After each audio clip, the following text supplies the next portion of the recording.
Good morning everyone. Good morning, sir. Very good morning. আজকে আমরা কি নিয়ে পড়াশোনা করছি? মাইক্রোবায়োলজি। মাইক্রোবায়োলজির আজকে প্রথম ক্লাস আমাদের। ঠিক আছে? আজকে আমরা যেটা নিয়ে আলোচনা করব সেটা হচ্ছে ব্যাকটেরিওলজি আর ভাইরোলজি। ঠিক তোমাদের যতটুকুনি দরকার ততটুকুনি নিয়েই পড়ব। ব্যাকটেরিওলজি মানে কি? লজি শব্দটার মানে কি? পড়াশোনা করা, স্টাডি। কিসের উপর পড়াশোনা করছি? ব্যাকটেরিয়ার উপর। তাই ব্যাকটেরিওলজি। তাহলে ভাইরোলজি মানে কি? তোমরা বলো। ভাইরাস নিয়ে যে পড়াশোনা করা হয়, ভাইরাস নিয়ে যে পড়াশোনা করছি সেটাকে বলা হয় ভাইরোলজি। তাহলে প্রথমে আমরা ব্যাকটেরিওলজি নিয়ে পড়ি। দেখো, ব্যাকটেরিওলজি মানে ব্যাকটেরিয়া নিয়ে পড়াশোনা করব। তাহলে আমাকে জানতে হবে ব্যাকটেরিয়া জিনিসগুলো কি। What are bacteria? ব্যাকটেরিয়াম হচ্ছে যখন আমি একটা নিয়ে বলবো সিঙ্গুলার, আর আমি যখন প্লুরালে বলবো আমি সেটাকে কি বলবো? ব্যাকটেরিয়া বলবো। ঠিক আছে? এবার ব্যাকটেরিয়া কি? ব্যাকটেরিয়া হচ্ছে ইউনিসেলুলার প্রোক্যারিওটিক মাইক্রো অর্গানিজম। তিনটা শব্দ বললাম, unicellular prokaryotic micro organism. Unicellular মানে যার দেহ একটাই মাত্র সেল দিয়ে তৈরি, একটাই মাত্র কোষ দিয়ে তৈরি, অর্থাৎ সিঙ্গেল সেল যারা, তাদেরকে বলে ইউনিসেলুলার। প্রোক্যারিওটিক, প্রোক্যারিওটিক কথাটার মানে কি? আমরা দুটো শব্দ জানি, একটা জানি প্রোক্যারিওটিক অর্গানিজম, একটা জানি ইউক্যারিওটিক অর্গানিজম। প্রোক্যারিওটিক সেল কোনগুলোকে বলা হয়? ইউক্যারিওটিক সেল কোনগুলোকে বলা হয়? যে কোষের মধ্যে, আমি প্রথমে ইউক্যারিওটিক সেল বলছি, যে কোষের মধ্যে আমরা well defined membrane bound nucleus দেখতে পাবো সেই ধরনের সেলকে বলা হয় ইউক্যারিওটিক সেল। বোঝাতে পারলাম? আর যে কোষের মধ্যে, যে সেলের মধ্যে আমরা কোনো well defined membrane bound nucleus দেখতে পাবো না, অর্থাৎ ট্রু নিউক্লিয়াস দেখতে পাবো না, সেই ধরনের সেলকে বলা হয় প্রোক্যারিওটিক সেল। ঠিক আছে? এটা দেখা গেল নিউক্লিয়াস। নিউক্লিয়াস ছাড়াও যে কোনো মেমব্রেন বাউন্ড অর্গানেল কিন্তু এই প্রোক্যারিওটিক সেলের মধ্যে থাকবে না। মেমব্রেন বাউন্ড অর্গানেল কোথায় থাকবে? ইউক্যারিওটিক সেলের মধ্যে থাকবে। বোঝাতে পারলাম? প্রোক্যারিওটিক সেলের মধ্যে কোনো মেমব্রেন বাউন্ড অর্গানেল পাবো না। ক্লিয়ার? এই ব্যাকটেরিয়াল সেল যেগুলো রয়েছে, ব্যাকটেরিয়ার যে কোষ রয়েছে, এর মধ্যে আমরা না তো কোনো well defined membrane bound nucleus পাবো, অর্থাৎ ট্রু নিউক্লিয়াস আমরা পাবো না, এবং এই ব্যাকটেরিয়াল সেলের মধ্যে আমরা কোনো মেমব্রেন বাউন্ড অর্গানেল দেখতে পাবো না। সেই জন্য ব্যাকটেরিয়াল সেলকে কি বলা হয়? Prokaryotic sell. বোঝাতে পারলাম? আজকে আমরা যদি অ্যানিমাল সেল দেখি, আজকে আমরা যদি প্ল্যান্ট সেল দেখি, এগুলো কোন ধরনের সেল? প্রোক্যারিওটিক সেল না eukaryotic sell? Eukaryotic sell. Eukaryotic sell, কারণ এর মধ্যে আমরা well defined membrane bound nucleus পাবো, অর্থাৎ ট্রু নিউক্লিয়াস পাবো। শুধু তাই না, এর মধ্যে আমরা মেমব্রেন বাউন্ড অর্গানেল গুলোও পাবো। ঠিক আছে? প্ল্যান্ট সেল এবং অ্যানিমাল সেলে। কিন্তু আমরা যদি ব্যাকটেরিয়াল সেল দেখি, এর মধ্যে না তো মেমব্রেন বাউন্ড মানে well defined membrane bound nucleus আমরা পাবো, অর্থাৎ ট্রু নিউক্লিয়াস তো পাবোই না, তার পাশাপাশি আমরা কোনো মেমব্রেন বাউন্ড অর্গানেলও দেখতে পাবো না। তাই ব্যাকটেরিয়াল সেল হচ্ছে প্রোক্যারিওটিক সেল। বোঝাতে পারলাম? হ্যাঁ স্যার। আচ্ছা, 3 নম্বর শব্দটা কি পেয়েছিলাম? Micro organism. মাইক্রো অর্গানিজম মানে, মাইক্রো অর্গানিজম, মাইক্রো কথা মানে হচ্ছে ক্ষুদ্র, ছোট, অর্থাৎ যে অর্গানিজম গুলো হচ্ছে মাইক্রোস্কোপিক সাইজের, তাদেরকে বলে মাইক্রো অর্গানিজম। বোঝাতে পারলাম? তাহলে আমাকে যদি কেউ জিজ্ঞেস করে what do you mean by bacteria, আমি কি বলবো? Bacteria are unicellular prokaryotic micro organism. এই অবধি পরিষ্কার? হ্যাঁ স্যার। আচ্ছা, এবার একটা জিনিস বলো, ব্যাকটেরিয়া মানে কি সেটা আমাদের জন্য ক্ষতিকারক নাকি আমাদের জন্য উপকারী ব্যাকটেরিয়াও রয়েছে? ভালো ব্যাকটেরিয়া। ঠিক, ব্যাকটেরিয়া ভালো হতে পারে, খারাপও হতে পারে। ঠিক আছে? যে সকল ব্যাকটেরিয়া ভালো, উপকারী ব্যাকটেরিয়া, তাদেরকে বলা হয় বেনিফিশিয়াল ব্যাকটেরিয়া।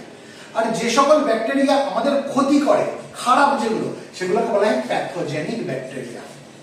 বেনিফিশিয়াল ব্যাকটেরিয়া মানে আমাদের ভালো করছে, উপকারী ব্যাকটেরিয়া। তার উদাহরণ যদি দিতে হয়, ল্যাক্টোব্যাসিলাস। ল্যাক্টোব্যাসিলাস এটা হচ্ছে উপকারী ব্যাকটেরিয়া, বেনিফিশিয়াল ব্যাকটেরিয়া। ঠিক আছে? বিফিডোব্যাকটেরিয়াম এরা হচ্ছে বেনিফিশিয়াল ব্যাকটেরিয়া। তাহলে দুটো উদাহরণ আমি কি বললাম? Beneficial bacteria, Lactobacillus, bifidobacterium. ঠিক আছে? আচ্ছা, এবার যদি প্যাথোজেনিক ব্যাকটেরিয়া বলা হয়, মানে যে ব্যাকটেরিয়াগুলো আমাদের ক্ষতি করে, ধরো স্ট্যাফাইলোকক্কাস অরিয়াস। কয়েকটা উদাহরণ দিচ্ছি। স্ট্যাফাইলোকক্কাস অরিয়াস, আমাদের skin and soft tissue infection হয়, সেখানে আমরা স্ট্যাফাইলোকক্কাস অরিয়াস পেতে পারি। বুঝাতে পারলাম? ধরো স্ট্রেপ্টোকক্কাস নিউমোনি, ধরো আমাদের রেসপিরেটরি ট্র্যাক্ট ইনফেকশন হয়, সেখানে স্ট্রেপ্টোকক্কাস নিউমোনি থাকতে পারে। এগুলো হচ্ছে প্যাথোজেনিক ব্যাকটেরিয়া। ক্লিয়ার? হ্যাঁ স্যার, ক্লিয়ার। বুঝাতে পারছি? ধরো হেলিকোব্যাক্টার পাইলোরি, প্যাথোজেনিক ব্যাকটেরিয়া হতে পারে। কারণ কেন? কারণ এরা পেপটিক আলসার তৈরি করতে পারে। ক্লিয়ার? আচ্ছা, আমরা পরে প্রত্যেকটা ব্যাকটেরিয়ার নাম আমরা পড়বো। এখন একটু নামগুলো শক্ত মনে হচ্ছে, প্র্যাকটিস করতে করতে দেখবে তৈরি হয়ে যাবে। তাহলে প্যাথোজেনিক ব্যাকটেরিয়া হচ্ছে সেই সকল ব্যাকটেরিয়া যারা আমাদের ক্ষতি করে, আর বেনিফিশিয়াল ব্যাকটেরিয়া হচ্ছে সেই সকল ব্যাকটেরিয়া যারা আমাদের উপকারে আসে। ক্লিয়ার? আচ্ছা, এবার আমরা যদি মেজরিটি অফ দ্য ব্যাকটেরিয়া দেখি, বেশিরভাগ ব্যাকটেরিয়া আমরা দেখবো তারা সিঙ্গেল সেল হিসেবে এক্সিস্ট করে, ঠিক আছে? কিন্তু এমনও কিছু কিছু ব্যাকটেরিয়া আছে যারা পেয়ার্সে এক্সিস্ট করে। পেয়ার্স মানে কি? দুজনে একসাথে এক্সিস্ট করছে, জোড়ায় জোড়ায় এক্সিস্ট করছে। বুঝতে পারলাম? যেমন নাইজেরিয়া, নাইজেরিয়া যে ব্যাকটেরিয়া যেগুলো রয়েছে তারা পেয়ার্সে এক্সিস্ট করে, ঠিক আছে? একটা উদাহরণ যদি দিতে হয় সেটা হচ্ছে নাইজেরিয়া গনোরিয়া। মানে এই যে গনোরিয়া হয় না, সেক্সুয়ালি ট্রান্সমিটেড ডিজিজ, যে ব্যাকটেরিয়ার কারণে হয় নাইজেরিয়া গনোরিয়া, এই এরা পেয়ার্সে এক্সিস্ট করে। বুঝতে পারলাম? আচ্ছা, আবার এমনও কিছু কিছু ব্যাকটেরিয়া আছে যারা চেনের মতো করে এক্সিস্ট করে, চেনের মতো, এরকম টাইপের চেনের মতো এক্সিস্ট করে, ঠিক আছে? তার উদাহরণ যদি দিতে হয় সেটা হচ্ছে স্ট্রেপ্টোকক্কাস। যেমন আমি একটু আগে কি বলছি, স্ট্রেপ্টোকক্কাস নিউমোনি বলেছি না? রেসপিরেটরি ট্র্যাক্ট ইনফেকশনের মধ্যে আমরা অনেক সময় স্ট্রেপ্টোকক্কাস নিউমোনিকে পাই।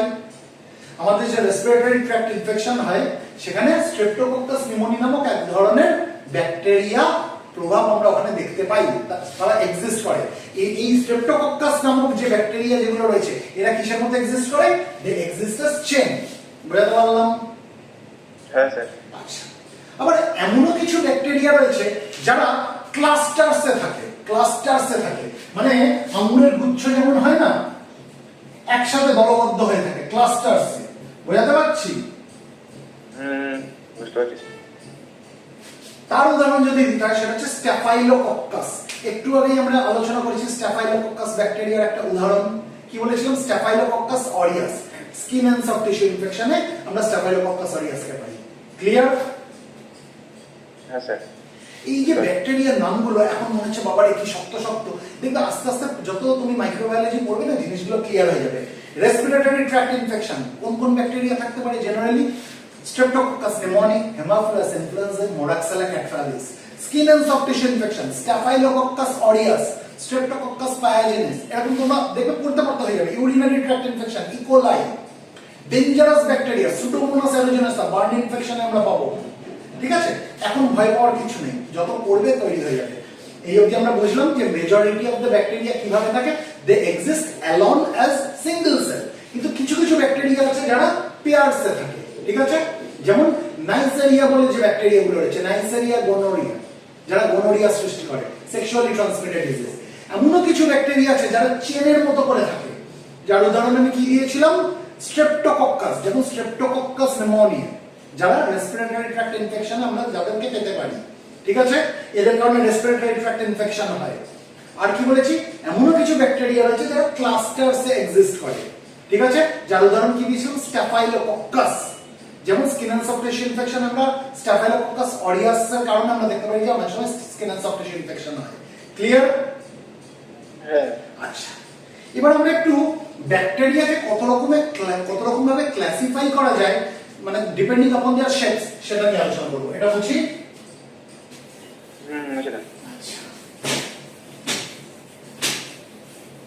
দেখো, মেজরিটি অফ দ্য ব্যাকটেরিয়া আমরা যদি দেখি না, মেজরিটি অফ দ্য ব্যাকটেরিয়া হয় তারা স্পেরিক্যাল শেপের হবে, না হলে তারা রড শেপের হবে। তার মানে কি অন্য কোনো শেপ হতে পারে না? অবশ্যই হতে পারে, আমরা আলোচনা করব। মেজরিটি অফ দ্য ব্যাকটেরিয়া, বেশিরভাগ ব্যাকটেরিয়া হয় তারা স্পেরিক্যাল, স্পেরিক্যাল মানে বলের মতো, আর না হলে তারা রড শেপ, রড শেপ মানে রডের মতো, ঠিক আছে? স্পেরিক্যাল যে সকল ব্যাকটেরিয়া রয়েছে তাদেরকে বলা হয় কক্কাই। সিঙ্গুলারে বলা হয় কক্কাস, অর্থাৎ আমি যখন একটা নিয়ে বলছি কক্কাস, যখন আমি একের অধিক নিয়ে বলছি তখন তাকে বলা হয় কক্কাই। বুঝতে পারলাম? হ্যাঁ স্যার। তাহলে কক্কাই কি ধরনের bacteria? They R spherical bacteria, বলের মতো ব্যাকটেরিয়া। উদাহরণ স্ট্যাফাইলোকক্কাস অরিয়াস, স্ট্রেপ্টোকক্কাস নিউমোনি, এরা হচ্ছে কক্কাই। দেখো নাম থেকে বুঝতে পারছি, স্ট্যাফাইলোকক্কাস, স্ট্রেপ্টোকক্কাস, তাহলে কক্কাস শব্দটা রয়েছে তো। তাহলে এরা কি ধরনের ব্যাকটেরিয়া? এরা হচ্ছে স্পেরিক্যাল ব্যাকটেরিয়া। উদাহরণ staphylococcus aureus, Streptococcus pneumoniae. These are the examples of cocci which are spherical in shape. Am I making myself clear? Yes, sir. আচ্ছা, আবার কিছু ব্যাকটেরিয়া আছে, আমি কি বলেছি, রড শেপ অর্থাৎ রডের মতো, তাদেরকে আমরা বলি ব্যাসিলাই। সিঙ্গুলারে বলি ব্যাসিলাস, প্লুরালে বলি ব্যাসিলাই। অর্থাৎ আমি যখন একটা নিয়ে বলছি আমি কি বলবো, ব্যাসিলাস। আমি যখন একের অধিক নিয়ে বলছি আমি কি বলবো, ব্যাসিলাই। যেমন ব্যাসিলাস অ্যানথ্রাসিস। অ্যানথ্রাক্স বলে এক ধরনের রেয়ার ডিজিজ আছে, কিন্তু খুব সিভিয়ার ডিজিজ। ঠিক আছে, আমরা এখন ডিজিজ নিয়ে আলোচনা করব না। সেটা কার দ্বারা সৃষ্টি হতে পারে, ব্যাসিলাস অ্যানথ্রাসিসের দ্বারা। তাহলে এই ব্যাসিলাস অ্যানথ্রাসিস নাম থেকে বুঝতে পারছি ব্যাসিলাস, তাই তো? তার মানে এটা হচ্ছে রড শেপ। ক্লিয়ার? হ্যাঁ স্যার। তাহলে মেজরিটি অফ দ্য ব্যাকটেরিয়া আমরা যদি মোস্ট কমন যেগুলো রয়েছে ব্যাকটেরিয়া যেগুলো রয়েছে তারা ইদার তারা স্পেরিক্যাল অথবা তারা রড শেপ। স্পেরিক্যাল ব্যাকটেরিয়া গুলোকে আমরা কি বলি, কক্কাই, সিঙ্গুলারে কক্কাস। আর রড শেপ ব্যাকটেরিয়া গুলোকে আমরা কি বলি, ব্যাসিলাই, সিঙ্গুলারে ব্যাসিলাস। ঠিক আছে? হ্যাঁ স্যার। এবারে এমনও কিছু ব্যাকটেরিয়া আছে যাদের শেপটা হচ্ছে কমা শেপ। আমরা ইংরেজি লেখার সময় কমা যে দিই, এই কমা মানে কি, ধরো অনেকটা স্লাইটলি কার্ভড রডের মতো, তাই না? একটা রডকে আমরা যদি বেঁকিয়ে দিই এরকম করে, তাহলে কমা শেপ হলো কি হলো না? হ্যাঁ স্যার, বলো। হলো। এই যে কমা শেপ যে ব্যাকটেরিয়া গুলো যারা হচ্ছে স্লাইটলি কার্ভড রডের মতো, এদেরকে বলে ভিব্রিওস। সিঙ্গুলারে ভিব্রিও, প্লুরালে ভিব্রিওস। যেমন একটা উদাহরণ দিলেই বুঝতে পারবে, ভিব্রিও কলেরিয়া, যার কারণে কলেরা হয়। ঠিক আছে? তাহলে this vibrios are comma shaped bacteria. বোঝাতে পারলাম? হ্যাঁ স্যার। আচ্ছা, আবার এমনও কিছু ব্যাকটেরিয়া আছে যাদের শেপ হচ্ছে স্পাইরাল শেপ। স্পাইরাল শেপ মানে কি, আগেকার দিনের টেলিফোনের তার দেখেছো এরকম পেছানো পেছানো থাকে, বা পেনের স্প্রিং পেছানো পেছানো থাকে, বা খাতায় তুমি স্পাইরাল বাইন্ডিং করো, সেই স্পাইরাল শেপ বোঝাতে পারছি? স্পাইরাল শেপ বোঝাতে পারছি? কিছু কিছু ব্যাকটেরিয়া আছে যাদের শেপটা হচ্ছে এরকম স্পাইরাল শেপ। এবার স্পাইরাল শেপ ব্যাকটেরিয়া যেগুলো রয়েছে, কেউ কেউ আছে টাইটলি কয়েলড আর কেউ কেউ আছে লুজলি কয়েলড। বোঝাতে পারলাম? যারা লুজলি কয়েলড এরকম স্পাইরাল শেপ ব্যাকটেরিয়া তাদেরকে বলে স্পাইরিলা। নাম থেকেই বুঝতে পারছি, স্পাইরিলা মানে spiral shape. They are loosely coiled spiral shape bacteria. উদাহরণ হেলিকোব্যাক্টার পাইলোরি, শর্টে আমরা এইচ পাইলোরি বলি, যার কারণে কি হয়, পেপটিক আলসার হয়। এই পেপটিক আলসারের একটা কারণ হচ্ছে হেলিকোব্যাক্টার পাইলোরি। এদের শেপটা কেমন, এদের শেপটা হচ্ছে স্পাইরাল শেপ, কিন্তু এদের যদিও বা spiral shape, they are loosely coiled, এরা হচ্ছে স্পাইরিলা। আর যে সকল স্পাইরাল শেপ ব্যাকটেরিয়া আছে টাইটলি কয়েলড, ঠিক আছে, তাদেরকে বলা হয় স্পাইরোচিট। তাদেরকে কি বলা হয়, স্পাইরোচিট। অর্থাৎ স্পাইরাল শেপ ব্যাকটেরিয়া স্পাইরিলাও হতে পারে, স্পাইরোচিটও হতে পারে। স্পাইরোচিটের যদি উদাহরণ দিতে হয় সেটা হচ্ছে ট্রিপোনেমা প্যালিডাম। ট্রিপোনেমা প্যালিডাম এর কারণে কি হয়, আরেক ধরনের সেক্সুয়ালি ট্রান্সমিটেড ডিজিজ যেটাকে বলা হয় সিফিলিস। সিফিলিস কার থেকে হয়, ট্রিপোনেমা প্যালিডামের কারণে হয়। ক্লিয়ার? বোঝা গেল? হ্যাঁ স্যার।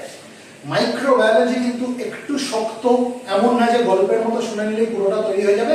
নামগুলো কিন্তু মনে রাখতে হবে। ঠিক আছে? তাহলে স্পাইরাল শেপ ব্যাকটেরিয়া আমরা দেখলাম দু রকম হয়। কি কি?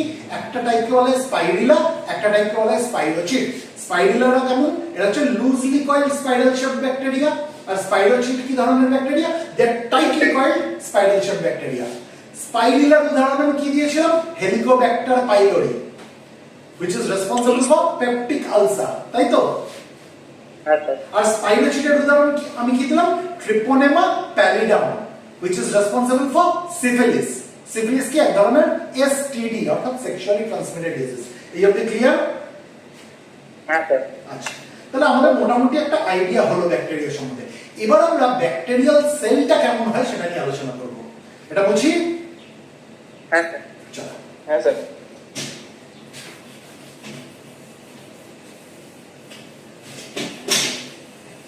আমি একটু তাড়াতাড়ি যাচ্ছি, তার কারণ হচ্ছে যে সময়টা আমাদের জন্য ধার্য করা হয়েছে মাইক্রোবায়োলজি পড়ার জন্য, সেই সময়টা কিন্তু সাফিসিয়েন্ট না। মাইক্রোবায়োলজি এত বড় একটা টপিক যেটা ওই অল্প সময়ের মধ্যে শেষ করা টাফ। আমি একটু তাই তাড়াতাড়ি বলছি, তোমাদের বুঝতে কোনো অসুবিধা হলে আমাকে কিন্তু আগে থামিয়ে জিজ্ঞেস করো। ঠিক আছে? ঠিক আছে স্যার। বোঝা যাচ্ছে তো পুরোটা এখন অব্দি যা যা আলোচনা করলাম? হ্যাঁ হ্যাঁ স্যার। আচ্ছা, এবার আমি ব্যাকটেরিয়াল সেল নিয়ে আলোচনা করছি। ব্যাকটেরিয়াল সেল, ব্যাকটেরিয়া কতগুলো সেল দিয়ে তৈরি হয়? ব্যাকটেরিয়ার দেহ সিঙ্গেল একটাই সেল দিয়ে, একটাই সেল দিয়ে, তাই তো? সেই জন্য ইউনিসেলুলার বলা হয় ওদেরকে, সিঙ্গেল সেল। তাহলে আমি একটা ব্যাকটেরিয়াল সেল আছি, ঠিক আছে? যে কোনো সেল আমরা যদি দেখি তার কি থাকবে? একটা সেল মেমব্রেন থাকবে, তাই না? হ্যাঁ যে স্যার কোনো সেল, হ্যাঁ। শুধু ব্যাকটেরিয়াল সেল কেন, যে কোনো সেল আমরা যদি দেখি তার একটা সেল মেমব্রেন থাকবে, একটা কোষ পর্দা থাকবে, তাই তো? ব্যাকটেরিয়াল সেলের তার ব্যতিক্রম না, ব্যাকটেরিয়াল সেলের সেল মেমব্রেন রয়েছে। এই সেল মেমব্রেন কি দিয়ে তৈরি হয়? ফসফোলিপিডস দিয়ে তৈরি হয়। সেল মেমব্রেন কি দিয়ে তৈরি হয়? Phospholipids, phospholipids, phospholipids. ফসফোলিপিডস দিয়ে কি তৈরি হয়? সেল মেমব্রেন তৈরি হয়। এবার ব্যাকটেরিয়াল সেল আমরা যদি দেখি, মেজরিটি অফ দ্য ব্যাকটেরিয়াল সেলের ক্ষেত্রে আমরা কি দেখব? এই সেল মেমব্রেনকে ঘিরে তার একটা সেল ওয়াল রয়েছে, অর্থাৎ কোষ প্রাচীর রয়েছে, ঠিক আছে? হ্যাঁ স্যার আচ্ছা, হ্যাঁ স্যার। সব ব্যাকটেরিয়ার কি সেল ওয়াল থাকে? না, থাকে না। না। মাইকোপ্লাজমা বলে এক ধরনের ব্যাকটেরিয়া আমরা পাবো, মাইকোপ্লাজমা, একটু পরে আমরা আলোচনা করব, যাদের মধ্যে কোনো সেল ওয়াল থাকে না, ঠিক আছে? কিন্তু অন্যান্য যত ব্যাকটেরিয়া আমরা পড়বো তাদের মধ্যে আমরা সেল ওয়াল পাবো। Clear? This cell wall is called bacterial cell wall. আর ব্যাকটেরিয়াল সেল ওয়াল কি দিয়ে তৈরি হয়? পেপটিডোগ্লাইকান নামক এক ধরনের জিনিস দিয়ে। কি দিয়ে তৈরি হয়? Peptidoglycan, peptidoglycan. বুঝাতে পারলাম? হ্যাঁ স্যার। প্ল্যান্ট সেল আমরা যখন পড়েছিলাম ছোটবেলায়, প্ল্যান্ট সেলের যে সেল ওয়াল থাকে সেটা কি দিয়ে তৈরি হয়? সেলুলোজ, তাই তো? ব্যাকটেরিয়াল সেল ওয়াল কি দিয়ে তৈরি হয়? পেপটিডোগ্লাইকান। এবার এই পেপটিডোগ্লাইকান গুলো দিয়ে কিভাবে এই ব্যাকটেরিয়াল সেল ওয়াল তৈরি হচ্ছে? পেপটিডোগ্লাইকান গুলো না এরকম লেয়ারস আফটার লেয়ারস সাজানো থাকে। বুঝাতে পারলাম? লেয়ারের পর লেয়ার সাজানো থাকে, পেপটিডোগ্লাইকানের লেয়ার থাকে, ঠিক আছে? আর এই পেপটিডোগ্লাইকানের লেয়ার গুলোর মধ্যে ক্রস লিঙ্কিং থাকতে হবে, তাহলে এটা একটা সেল ওয়াল তৈরি করতে পারবে, তাই না? তুমি যখন বাড়ির পাঁচিল তৈরি করো, ইটগুলোর পরে ইটগুলো যদি তুমি বসিয়ে দাও তাহলে কি পাঁচিল হবে? হবে না। তাদের মধ্যে একটা কানেকশন মেইনটেইন করতে হবে, একটার সাথে আরেকটাকে আটকাতে হবে। কি দিয়ে আটকাও তুমি? সিমেন্ট বালি দিয়ে আটকাও, তাই তো? হ্যাঁ তার মধ্যে মশলা দিতে হবে তো, তবেই তো ইটগুলো লেগে থাকবে। সেরকম পেপটিডোগ্লাইকানগুলোর মতো ক্রস লিঙ্কিং দরকার পড়ে। আর এই ক্রস লিঙ্কিং, পেপটিডোগ্লাইকানের এই লেয়ারগুলোর মধ্যে ক্রস লিঙ্কিং তৈরি করতে সাহায্য করে কে?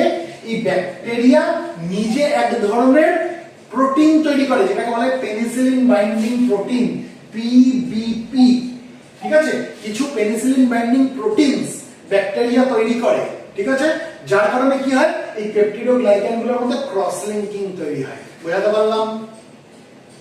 হ্যাঁ স্যার যদি পেনিসিলিন বাইন্ডিং প্রোটিন গুলোকে, যেটা ব্যাকটেরিয়া তৈরি করছে, না কাজ করতে দেওয়া হয়, তাহলে কি হবে? এই পেপটিডোগ্লাইকান গুলোর মধ্যে ক্রস লিঙ্কিং তৈরি হবে না, তাই তো? তাহলে ব্যাকটেরিয়াল সেল ওয়াল তৈরি হবে না। ব্যাকটেরিয়াল সেল ওয়াল তৈরি না হলে কি হবে? ব্যাকটেরিয়াগুলোর মৃত্যু ঘটবে। আমরা যখন চিন্তা করে দেখো তো, যখন আমরা ওই মেকানিজম অফ অ্যাকশন পড়েছিলাম, আমরা ওই বিটা ল্যাকটাম অ্যান্টিবায়োটিকের এই কনসেপ্ট আমরা পেয়েছিলাম। হ্যাঁ স্যার বিটা ল্যাকটাম অ্যান্টিবায়োটিক কি করে? বিটা ল্যাকটাম অ্যান্টিবায়োটিক ব্যাকটেরিয়াল সেলকে মেরে ফেলে, সেই জন্য বিটা ল্যাকটাম অ্যান্টিবায়োটিককে কি বলা হয়? Bactericidal antibiotic. কিভাবে মেরে ফেলে? কিভাবে ব্যাকটেরিয়াল সেলগুলোকে ডাইরেক্টলি কিল করে? তারা ব্যাকটেরিয়াল সেল ওয়াল তৈরি হতে দেয় না, তাই তো?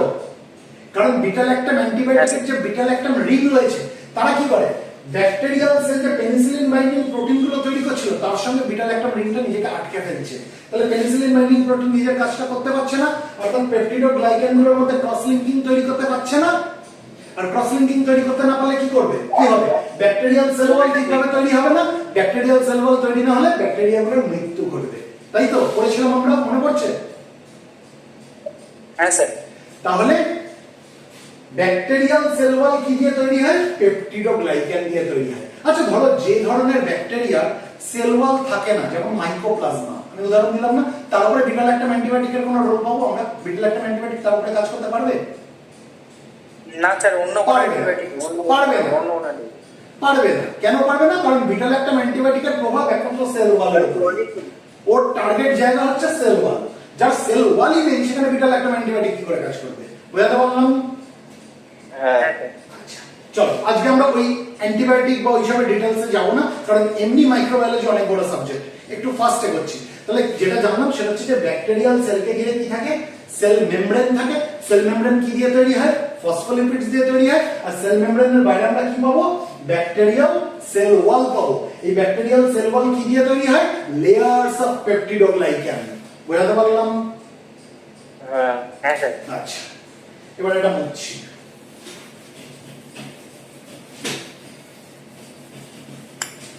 এবার কিছু কিছু ব্যাকটেরিয়া আমরা দেখতে পাবো, এটা ধরো একটা ব্যাকটেরিয়াল সেল আছে, এটা একটা ব্যাকটেরিয়াল সেল আছে। কিছু কিছু ব্যাকটেরিয়া আমরা দেখতে পাবো যার সেল ওয়ালটা অনেকটা মোটা, আর কিছু কিছু ব্যাকটেরিয়া আমরা দেখতে পাবো যাদের সেল ওয়ালটা অনেকটা থিন। যে সকল ব্যাকটেরিয়া সেল ওয়ালটা মোটা তাদেরকে বলা হয় গ্রাম পজিটিভ ব্যাকটেরিয়া, আর যে সকল ব্যাকটেরিয়া সেল ওয়ালটা থিন তাদেরকে বলা হয় গ্রাম নেগেটিভ ব্যাকটেরিয়া। বোঝাতে পারলাম? হ্যাঁ স্যার। আচ্ছা, তাহলে তুমি আমাকে বলো, গ্রাম পজিটিভ ব্যাকটেরিয়ার সেল ওয়াল আমরা যদি দেখি, এখানে কি পেপটিডোগ্লাইকানের লেয়ারের সংখ্যা বেশি হবে, নাকি গ্রাম নেগেটিভ ব্যাকটেরিয়ার সেল ওয়ালে পেপটিডোগ্লাইকানের লেয়ারের সংখ্যা বেশি হবে? পজিটিভ। গ্রাম পজিটিভ ব্যাকটেরিয়ার সবসময় পেপটিডোগ্লাইকানের লেয়ারের সংখ্যা বেশি হবে, কারণ যেহেতু এর সেল ওয়ালটা মোটা, অনেকগুলো পেপটিডোগ্লাইকানের লেয়ার দিয়ে তৈরি হবে, তাই তো সেটা মোটা। আর গ্রাম নেগেটিভ ব্যাকটেরিয়ার ক্ষেত্রে আমরা অল্প কিছু পেপটিডোগ্লাইকানের লেয়ার দেখতে পাবো। কেন? সেই জন্যই তার সেল ওয়ালটা অতটা মোটা না, থিন। ক্লিয়ার এই অবধি? হ্যাঁ স্যার। আচ্ছা, এবার এই গ্রাম পজিটিভ ব্যাকটেরিয়া আর গ্রাম নেগেটিভ ব্যাকটেরিয়ার একটা পার্থক্য তো আমরা বুঝলাম। আরেকটা পার্থক্য জেনে রেখে দাও, গ্রাম নেগেটিভ ব্যাকটেরিয়া হতে পারে তার সেল ওয়ালটা অতটা মোটা না, হতে পারে তার সেল ওয়ালটা থিন, কিন্তু এই সেল ওয়ালটাকে ঘিরে এর বাইরে আমরা একটা লিপিডের আউটার মেমব্রেন দেখতে পাবো। গ্রাম নেগেটিভ ব্যাকটেরিয়ার ক্ষেত্রে তার সেল ওয়ালকে ঘিরে আমরা কি দেখবো, একটা লিপিডের আউটার মেমব্রেন রয়েছে, যেটা গ্রাম পজিটিভ ব্যাকটেরিয়ার ক্ষেত্রে থাকে না। বোঝাতে পারলাম? হ্যাঁ স্যার। এই যে লিপিডের যে আউটার মেমব্রেন, যেটা আমরা গ্রাম নেগেটিভ ব্যাকটেরিয়ার ক্ষেত্রে দেখতে পাচ্ছি, যেটা সেল ওয়ালের বাইরে রয়েছে, এটা কি দিয়ে তৈরি, এটা লাইপোপলিস্যাকারাইড এবং লাইপোপ্রোটিন দিয়ে তৈরি। লাইপোপলিস্যাকারাইড এবং লাইপোপ্রোটিন দিয়ে তৈরি। ক্লিয়ার? হ্যাঁ স্যার। আচ্ছা, এবার আমরা চিনব কি করে কোনটা গ্রাম পজিটিভ ব্যাকটেরিয়া আর কোনটা গ্রাম নেগেটিভ ব্যাকটেরিয়া? এর জন্য গ্রাম স্টেনিং করা হয়। গ্রাম স্টেন যেটা রয়েছে সেটা রং কি, পার্পল কালার। ঠিক আছে? এই যখন স্টেনিং করা হবে, স্টেনিং মানে হচ্ছে রং করা হবে, ঠিক আছে?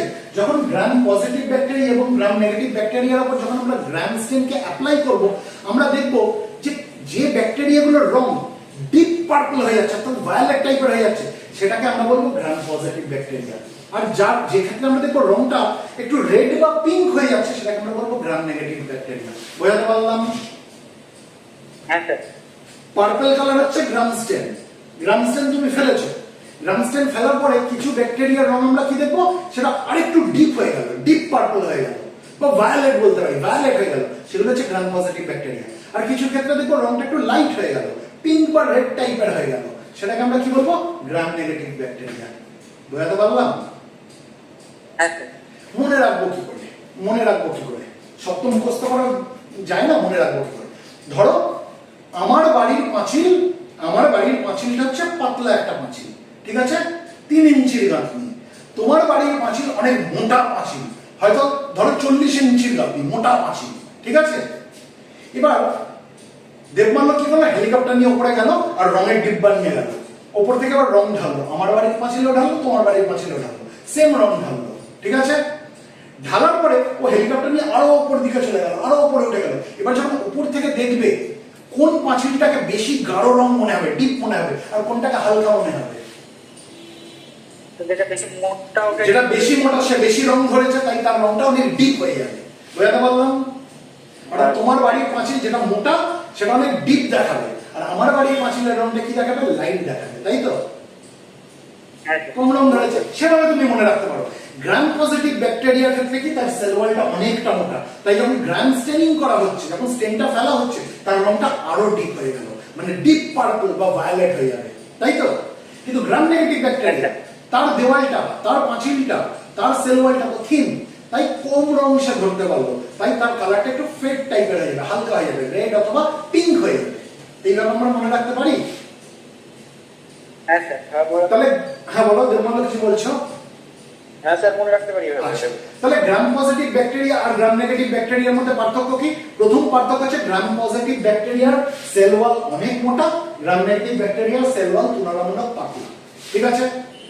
দ্বিতীয় পার্থক্য, গ্রাম পজিটিভ ব্যাকটেরিয়ার ক্ষেত্রে তাদের সেল ওয়ালে আমরা পেপটিডোগ্লাইকানের লেয়ারের সংখ্যা অনেক বেশি পাবো, গ্রাম নেগেটিভ ব্যাকটেরিয়ার ক্ষেত্রে কি বলবো, তার সেল ওয়ালের মধ্যে পেপটিডোগ্লাইকানের লেয়ারের সংখ্যা অনেক কম থাকবে। ঠিক আছে। 3 নম্বর পার্থক্য, গ্রাম পজিটিভ ব্যাকটেরিয়ার সেল ওয়ালের বাইরের দিকে আমরা কোনো লিপিডের আউটার মেমব্রেন পাবো না, কিন্তু গ্রাম নেগেটিভ ব্যাকটেরিয়ার ক্ষেত্রে আমরা তার সেল ওয়ালের বাইরে আমরা আরেকটা লিপিডের আউটার মেমব্রেন পাবো, যেটা লাইপোপলিস্যাকারাইড এবং লাইপোপ্রোটিন দ্বারা গঠিত। বোঝাতে পারলাম? হ্যাঁ স্যার। হ্যাঁ স্যার বুঝতে পারছি। তারপরে ডিফারেন্স কি, আমরা যখন গ্রাম স্টেন করব পার্পল কালারের হয়, তাই তো গ্রাম স্টেন, আমরা যখন গ্রাম স্টেনিং করছি তখন গ্রাম পজিটিভ ব্যাকটেরিয়া গুলো কি কালার নিয়ে নেবে? ডিপ পার্পল বা ভায়োলেট। আর গ্রাম নেগেটিভ ব্যাকটেরিয়া কি কালার নেবে? রেড অথবা পিঙ্ক। ক্লিয়ার? হ্যাঁ স্যার। এবার আমি কি বলেছি, এমনও কিছু ব্যাকটেরিয়া রয়েছে যাদের কোনো সেল ওয়াল থাকে না, তাদেরকে কি বলা হয়? মাইকোপ্লাজমা। মাইকোপ্লাজমা। ঠিক আছে, জেনে রেখে দাও ব্যাকটেরিয়ার মধ্যে সবথেকে ছোট হচ্ছে এই মাইকোপ্লাজমা। ঠিক আছে, in fact they are the smallest known organism. যত অর্গানিজম আমরা জানি তার মধ্যে সবথেকে ছোট অর্গানিজম কোনগুলো? মাইকোপ্লাজমা নামক ব্যাকটেরিয়াগুলো। বোঝাতে পারলাম? হ্যাঁ স্যার। এবার মাইকোপ্লাজমাও তো অনেক রকমের হয়, কোন একটা নির্দিষ্ট মাইকোপ্লাজমা যেটা হচ্ছে সবথেকে ছোট, একদম স্মলেস্ট, সেটা হচ্ছে মাইকোপ্লাজমা গ্যালিসেপ্টিকাম। তাহলে স্মলেস্ট নন অর্গানিজম আমরা কি বলতে পারি? Mycoplasma gallisepticum. ক্লিয়ার? হ্যাঁ স্যার। আচ্ছা আচ্ছা, আমাকে একটা জিনিস বলো তো, ব্যাকটেরিয়া বেশি ছোট না ভাইরাস বেশি ছোট? বলতে পারবে? স্যার ব্যাকটেরিয়া যদি একটা দুধ তাহলে তো সে বেশি ছোট। শুনতে পেলাম না ক্লিয়ারলি।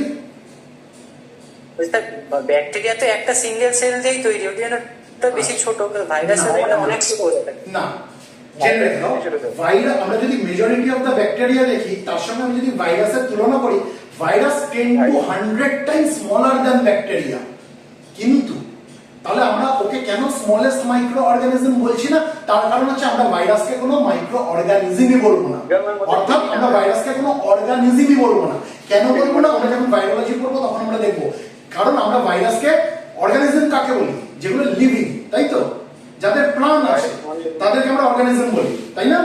কিন্তু ভাইরাস আমরা যখন পড়াশোনা করবো আমরা কখনোই জোর দিয়ে বলতে পারবো না যেটা লিভিং, আবার আমরা কখনোই জোর দিয়ে বলতে পারবো না যেটা নন লিভিং, তাই তো। মানে ভাইরাস আমরা যখন পড়বো আমরা দেখবো যে লিভিং আর নন লিভিং এই দুটোর মাঝামাঝি কোনো একটা জায়গায় অবস্থান করে। ক্লিয়ার? হ্যাঁ স্যার। কারণ একটা লিভিং অর্গানিজম মানে অর্গানিজম হতে গেলে, লিভিং থিং হতে গেলে তার যে যে জিনিসগুলো দরকার সেগুলো ভাইরাসের মধ্যে নেই। আবার নন লিভিং হতে গেলে যে যে জিনিস থাকা উচিত সেটাও ভাইরাসের মধ্যে নেই, লিভিং এর কিছু প্রপার্টিও তার মধ্যে রয়ে গেছে। তাহলে আমি ভাইরাসকে না তো লিভিং বলতে পারবো না তো নন লিভিং বলতে পারবো, দুটোর মাঝামাঝি কোনো একটা জায়গায় রাখি। সেই জন্য আমরা ভাইরাসকে কখনোই অর্গানিজম হিসেবে বলবো না, তাহলে মাইক্রো অর্গানিজমের প্রশ্নই আসছে না। তাহলে স্মলেস্ট নন অর্গানিজম কোনটা? Mycoplasma gallisepticum. বুঝাতে পারলাম? ক্লিয়ার এই অফ দি কনসেপ্ট? হ্যাঁ স্যার ক্লিয়ার। আচ্ছা, গ্রাম পজিটিভ গ্রাম নেগেটিভ ব্যাকটেরিয়া কনসেপ্ট ক্লিয়ার? হ্যাঁ স্যার। হ্যাঁ স্যার। এবার এক ধরনের ব্যাকটেরিয়া আমরা এখন পড়বো, সেটা হচ্ছে মারাত্মক ডেঞ্জারাস। কেন মারাত্মক ডেঞ্জারাস? কারণ তার মধ্যে গ্রাম পজিটিভ ব্যাকটেরিয়ার ক্যারেক্টারিস্টিকও থাকবে, গ্রাম নেগেটিভ ব্যাকটেরিয়ারও ক্যারেক্টারিস্টিক থাকবে। সেই ধরনের ব্যাকটেরিয়াকে বলা হয় মাইকোব্যাকটেরিয়া। সেই ধরনের ব্যাকটেরিয়াকে কি বলা হয়? মাইকোব্যাকটেরিয়া। কেন আমি বলছি এই মাইকোব্যাকটেরিয়া গুলোর মধ্যে গ্রাম পজিটিভ ব্যাকটেরিয়ারও ক্যারেক্টারিস্টিক রয়েছে এবং গ্রাম নেগেটিভ ব্যাকটেরিয়ারও ক্যারেক্টারিস্টিক্স রয়েছে? কারণ এই মাইকোব্যাকটেরিয়ার আমরা যদি সেল ওয়াল দেখি না, তাদের এক তো সেল ওয়ালটা ঠিক, যেটা গ্রাম পজিটিভ ব্যাকটেরিয়ার ক্যারেক্টারিস্টিক, এবং এদের এই থিক সেল ওয়ালকে ঘিরে আমরা এখানে একটা লিপিডের আউটার মেমব্রেনও দেখতে পাবো, যেটা হচ্ছে গ্রাম নেগেটিভ ব্যাকটেরিয়ার ক্যারেক্টারিস্টিক। বুঝাতে পারলাম? হ্যাঁ স্যার। তাহলে মাইক্রোব্যাকটেরিয়া যেগুলো রয়েছে তাদের মধ্যে আমরা গ্রাম পজিটিভ ব্যাকটেরিয়ারও ক্যারেক্টারিস্টিক পাচ্ছি, গ্রাম নেগেটিভ ব্যাকটেরিয়ারও ক্যারেক্টারিস্টিক পাচ্ছি। গ্রাম পজিটিভ ব্যাকটেরিয়ার কি ক্যারেক্টারিস্টিক পাচ্ছি? তাদের সেল ওয়ালটা ঠিক। আর গ্রাম নেগেটিভ ব্যাকটেরিয়ার কি ক্যারেক্টারিস্টিক পাচ্ছি? সেই সেল ওয়ালকে ঘিরে একটা লিপিডের আউটার মেমব্রেন থাকবে। অর্থাৎ মাইকোব্যাকটেরিয়া এমন এক ধরনের ব্যাকটেরিয়া তারা যার মধ্যে গ্রাম পজিটিভ ব্যাকটেরিয়ারও ক্যারেক্টারিস্টিক রয়েছে এবং গ্রাম নেগেটিভ ব্যাকটেরিয়ারও ক্যারেক্টারিস্টিক রয়েছে। দে আর ডেঞ্জারাস ব্যাকটেরিয়া, ঠিক আছে, which are having a thick cell wall plus a lipid outer membrane. Am I making myself clear? হ্যাঁ স্যার। উদাহরণ দিলেই বুঝতে পারবে কেন এদেরকে আমরা ডেঞ্জারাস ব্যাকটেরিয়া বলছি। মাইকোব্যাকটেরিয়াম, এই যে মাইকোব্যাকটেরিয়া যেগুলো রয়েছে সিঙ্গুলার আমরা কি বলি মাইকোব্যাকটেরিয়াম, প্লুরালে মাইকোব্যাকটেরিয়া, তাই তো? উদাহরণটা দেখো, মাইকোব্যাকটেরিয়াম টিউবারকিউলোসিস কি তৈরি করে? Tuberculosis, TB. Mycobacterium tuberculosis, Mycobacterium leprae, leprae মানে লেপ্রসি, কুষ্ঠ। তাহলে আমি এই ব্যাকটেরিয়াগুলোকে ডেঞ্জারাস ব্যাকটেরিয়া বলবো না? হ্যাঁ স্যার। সিঙ্গুলারে মাইকোব্যাকটেরিয়াম, প্লুরালে মাইকোব্যাকটেরিয়া, ঠিক আছে, বোঝা গেল? আচ্ছা, এবার আমরা যদি জেনেটিক ম্যাটেরিয়াল দেখি, ঠিক আছে, যদি আমরা জেনেটিক ম্যাটেরিয়াল দেখি, ব্যাকটেরিয়ার মধ্যেও কিন্তু জেনেটিক ম্যাটেরিয়াল থাকে। এবার ব্যাকটেরিয়ার জেনেটিক ম্যাটেরিয়ালটা কেমন? Single circular chromosome of DNA. মানে আমি একটা ছবি আঁকি তাহলে বুঝতে পারবে।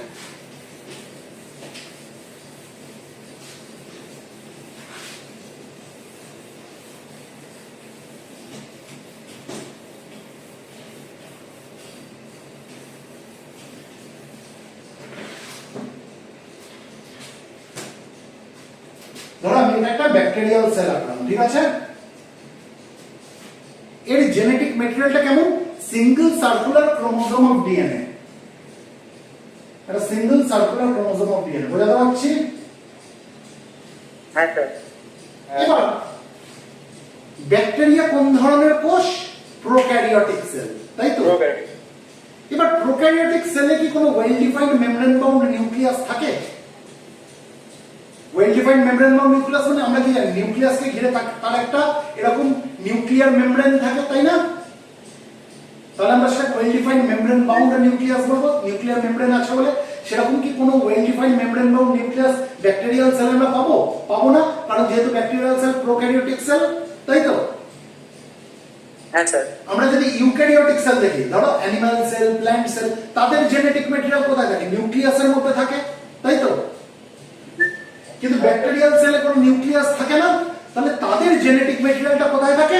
তাদের জেনেটিক ম্যাটেরিয়াল সাইটোপ্লাজমের মধ্যে একটা ইরেগুলারলি শেপড বডি থাকে, একটা ইরেগুলারলি শেপড বডি, যেটা কিন্তু নিউক্লিয়াস না, এটাকে বলা হয় নিউক্লিয়য়েড। এই নিউক্লিয়য়েডের মধ্যে এই জিনিসটা থাকবে, তাদের জেনেটিক ম্যাটেরিয়াল থাকবে, অর্থাৎ single circular chromosome of DNA. বোঝাতে পারলাম? হ্যাঁ স্যার। এই যে জিনিসটা এসেছে, দিস ইজ নট নিউক্লিয়াস, এর কিন্তু কোনো নিউক্লিয়ার মেমব্রেন নেই, একে ঘিরে কিন্তু কোনো মেমব্রেন নেই। নিউক্লিয়াসকে ঘিরে যেমন নিউক্লিয়ার মেমব্রেন থাকে, একে ঘিরে কিন্তু কোনো মেমব্রেন নেই, সেই জন্য এটা কোনো নিউক্লিয়াস না। এটা কি? এটা হচ্ছে নিউক্লিয়য়েড, এটা হচ্ছে নিউক্লিয়য়েড। বুঝতে পারলাম? Nucleoid is not a nucleus. Nucleoid আলাদা জিনিস, নিউক্লিয়াস আলাদা জিনিস। নিউক্লিয়য়েড আমরা কোথায় পাবো? সাইটোপ্লাজমের মধ্যেই পাবো, সাইটোপ্লাজমের মধ্যেই পাবো। এটা হচ্ছে ইরেগুলারলি শেপড একটা বডি, যার মধ্যে কি রয়েছে? ব্যাকটেরিয়ার জেনেটিক ম্যাটেরিয়াল রয়েছে। কিভাবে রয়েছে? Single circular chromosome of DNA. বোঝাতে পারলাম কি পারলাম না? হ্যাঁ স্যার, ঠিক। আচ্ছা, আমরা যখন অ্যান্টিবায়োটিক নিয়ে পড়াশোনা করবো, আমরা দেখবো ফ্লোরোকুইনোলস ক্লাসের কিছু অ্যান্টিবায়োটিক রয়েছে, ওফ্লক্সাসিন, সিপ্রোফ্লক্সাসিন, লিভোফ্লক্সাসিন, এরকম ফ্লক্সাসিন, ঠিক আছে, ফ্লোরোকুইনোলস গ্রুপের ওষুধ। এরা কি করে? এদের কাজ হচ্ছে এই ক্রোমোজোমের উপরে। ক্লিয়ার? যেমন আমরা বিটা ল্যাকটাম অ্যান্টিবায়োটিকের কাজ কার উপরে দেখেছিলাম? ব্যাকটেরিয়াল সেল ওয়ালের উপরে, তাই তো? হ্যাঁ স্যার। আমরা দেখবো যখন আমরা ফ্লোরোকুইনোলস নিয়ে পড়াশোনা করবো, আমরা দেখবো তার কাজ কার উপরে, সে কার উপরে প্রভাব ফেলবে? তার এই ব্যাকটেরিয়াল জেনেটিক ম্যাটেরিয়াল যেটা রয়েছে single circular chromosome of DNA, এর উপরে প্রভাব ফেলবে। ঠিক আছে, এখন আমরা ওর ডিটেইলসে যাচ্ছি না। বোঝাতে পারলাম এই অবধি? হ্যাঁ স্যার। বুঝতে পেরেছি। এবার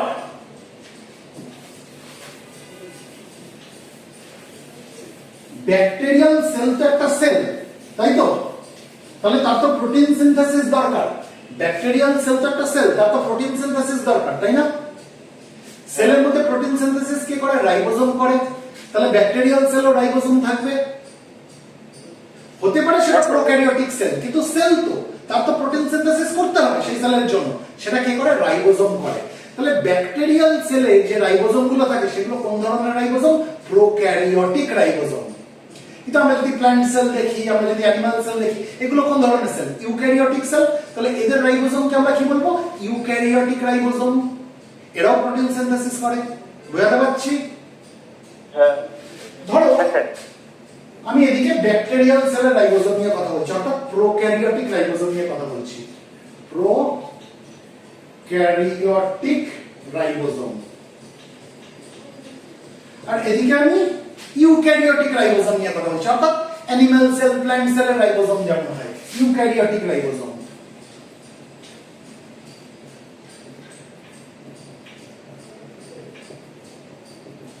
এবার আমরা যে কোনো রাইবোজোমই দেখি, সেটা প্রোক্যারিওটিক রাইবোজোম হোক বা ইউক্যারিওটিক রাইবোজোম হোক, তার দুখানা সাব ইউনিট থাকবে, একটা লার্জার সাব ইউনিট, একটা স্মলার সাব ইউনিট। আমরা প্রোক্যারিওটিক রাইবোজোমই বলি বা ইউক্যারিওটিক রাইবোজোমই বলি, এদের আমরা দুখানা সাব ইউনিট পাবো, একটা লার্জার সাব ইউনিট, একটা স্মলার সাব ইউনিট। বুঝতে পারছি? হ্যাঁ স্যার। আচ্ছা, এবার প্রোক্যারিওটিক রাইবোজোম যেগুলো, এদেরকে বলা হয় 70S রাইবোজোম। এদেরকে কি বলা হয়? 70S ribosome. ঠিক আছে? এস মানে হচ্ছে সেলুলার ইউনিট। আর ইউক্যারিওটিক রাইবোজোম যেগুলো রয়েছে, এদেরকে বলা হয় 80S রাইবোজোম। এদেরকে বলা হয় 80S রাইবোজোম। এস মানে হচ্ছে সেলুলার ইউনিট। আচ্ছা, এবার প্রোক্যারিওটিক রাইবোজোম অর্থাৎ 70S রাইবোজোমের যেটা লার্জার সাব ইউনিট, সেটাকে বলা হয় 50S সাব ইউনিট। বুঝাতে পারলাম? আর যেটা স্মলার সাব ইউনিট, এটাকে বলা হয় 30S সাব ইউনিট। বুঝাতে পারলাম? কিন্তু কখনোই এই 50 আর 30 যোগ করতে গিয়ে 70 মেলাতে যেও না কিন্তু। ঠিক আছে? জেনে রেখে দাও যে প্রোক্যারিওটিক রাইবোজোমকে 70S রাইবোজোম বলে, তার লার্জার সাব ইউনিটটা হচ্ছে 50S সাব ইউনিট আর স্মলার সাব ইউনিটটা 30S সাব ইউনিট। এই দুটোর যোগফল কিন্তু 70S না। বুঝাতে পারলাম? হ্যাঁ স্যার। ইউক্যারিওটিক রাইবোজোমকে 80S রাইবোজোম বলে। ঠিক আছে? এর যেটা লার্জার সাব ইউনিট, এটাকে বলা হয় 60S সাব ইউনিট। এর লার্জার সাব ইউনিটটাকে বলা হয় 60S সাব ইউনিট, আর স্মলার যে সাব ইউনিট, এটাকে বলা হয় 40S সাব ইউনিট। ক্লিয়ার? আবারও এই দুটোকে যোগ করে 80 মেলাতে যেও না। ঠিক আছে? তার মানে হ্যাঁ, বলো, কিছু বলছো? না স্যার, ঠিক আছে। আচ্ছা, তাহলে ব্যাকটেরিয়াল রাইবোজোম কোন ধরনের রাইবোজোম? প্রোক্যারিওটিক রাইবোজোম না eukaryotic ribosome? Prokaryotic ribosome, prokaryotic ribosome sir তাই তো? অর্থাৎ ব্যাকটেরিয়াল রাইবোজোম হচ্ছে 70S রাইবোজোম। রাইবোজোমের কাজ কি? প্রোটিন সিনথেসিস করা। ঠিক আছে? এই প্রোটিন সিনথেসিসকে যদি ইনহিবিট করে দেওয়া যায়, তাহলে ব্যাকটেরিয়াল গ্রোথ ইনহিবিটেড হয়ে যাবে। তাই তো? আমরা যখন ম্যাক্রোলাইটস ক্লাস অফ অ্যান্টিবায়োটিক্স নিয়ে পড়াশোনা করব, আমরা দেখব যে ম্যাক্রোলাইটস, যেমন ধরো অ্যাজিথ্রোমাইসিন, ঠিক আছে, অনেক আছে, এরিথ্রোমাইসিন, রক্সিথ্রোমাইসিন, অ্যাজিথ্রোমাইসিন, এই ম্যাক্রোলাইটস ক্লাস অফ অ্যান্টিবায়োটিক্স কি করে? ব্যাকটেরিয়াল প্রোটিন সিনথেসিসটাকে আটকে দেয়, ইনহিবিট করে দেয়। ক্লিয়ার? যার জন্য ব্যাকটেরিয়াল গ্রোথটা ইনহিবিটেড হয়ে যায়। ওরা কিন্তু ব্যাকটেরিয়াকে ডাইরেক্টলি কিল করে না, ওরা ব্যাকটেরিয়াল গ্রোথটাকে ইনহিবিট করে দেয়। সেই জন্য ম্যাক্রোলাইটস ক্লাস যে অ্যান্টিবায়োটিক্স যেগুলো রয়েছে, ওদেরকে আমরা ব্যাকটেরিসাইডাল অ্যান্টিবায়োটিক বলবো না, ওদেরকে আমরা কি বলবো? ব্যাকটেরিওস্ট্যাটিক অ্যান্টিবায়োটিক। ব্যাকটেরিসাইডাল অ্যান্টিবায়োটিক কোনগুলো? যারা ব্যাকটেরিয়াকে ডাইরেক্টলি কিল করছে, যেমন বিটা ল্যাকটাম অ্যান্টিবায়োটিক্স। কিন্তু অ্যাজিথ্রোমাইসিন এরা হচ্ছে ব্যাকটেরিওস্ট্যাটিক অ্যান্টিবায়োটিক। এরা কি করছে? ব্যাকটেরিয়াকে ডাইরেক্টলি কিল করছে না, এরা ব্যাকটেরিয়াল গ্রোথটাকে ইনহিবিট করে দিচ্ছে। কিভাবে ইনহিবিট করছে? তার প্রোটিন সিনথেসিসটাকে কমিয়ে দিয়ে, তার প্রোটিন সিনথেসিসটাকে বন্ধ করে দিয়ে। বুঝাতে পারলাম? হ্যাঁ স্যার। তাহলে ম্যাক্রোলাইটস ক্লাসের যে অ্যান্টিবায়োটিক, যার উদাহরণ আমি অ্যাজিথ্রোমাইসিন দিলাম, তার প্রভাব কোথায় পড়বে? ব্যাকটেরিয়াল রাইবোজোমের উপরে পড়বে, অর্থাৎ 70S রাইবোজোমের উপরে পড়বে। বুঝাতে পারলাম? হ্যাঁ স্যার। আচ্ছা, তাহলে আমরা যখন ধরো অ্যাজিথ্রোমাইসিন নিচ্ছি, তাহলে আমাদেরও তো রাইবোজোম আছে, তাহলে সেটা আমাদের সেলেরও তো প্রোটিন সিনথেসিস বন্ধ করে দিতে পারে। পারে কি পারে না? হ্যাঁ স্যার, পারি। না, পারে না। কেন পারে না? দেখো, সেই জন্যই তো এত পড়াশোনা, এত রিসার্চ। কারণ আমাদের রাইবোজোমের ক্যারেক্টারিস্টিক্স আলাদা, ব্যাকটেরিয়াল রাইবোজোমের ক্যারেক্টারিস্টিক্স আলাদা, তাই না? আমাদের রাইবোজোম হচ্ছে 80S রাইবোজোম, যার larger sub unit 60S, smaller sub unit 40S।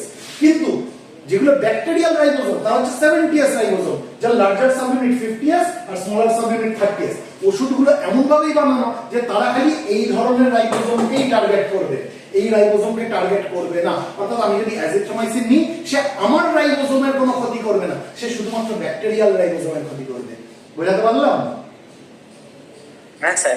আমি এখন এত ডিটেলসে যাচ্ছি না যে কোন সাব ইউনিটের উপরে তার প্রভাব কিভাবে কাজ করছে, অত ডিটেলসে যাচ্ছি না। যখন আমরা কোনো ওষুধের, যখন আমরা তাদের মেকানিজম অফ অ্যাকশন নিয়ে পড়বো তখন আমরা আলোচনা করব। রাইবোজোমের কনসেপ্ট ক্লিয়ার হলো? হ্যাঁ স্যার। তাহলে রাইবোজোমের কাজ কি? প্রোটিন সিনথেসিস করা, তাই তো? ব্যাকটেরিয়াল রাইবোজোম কোন ধরনের ribosome? Prokaryotic ribosome. Clear?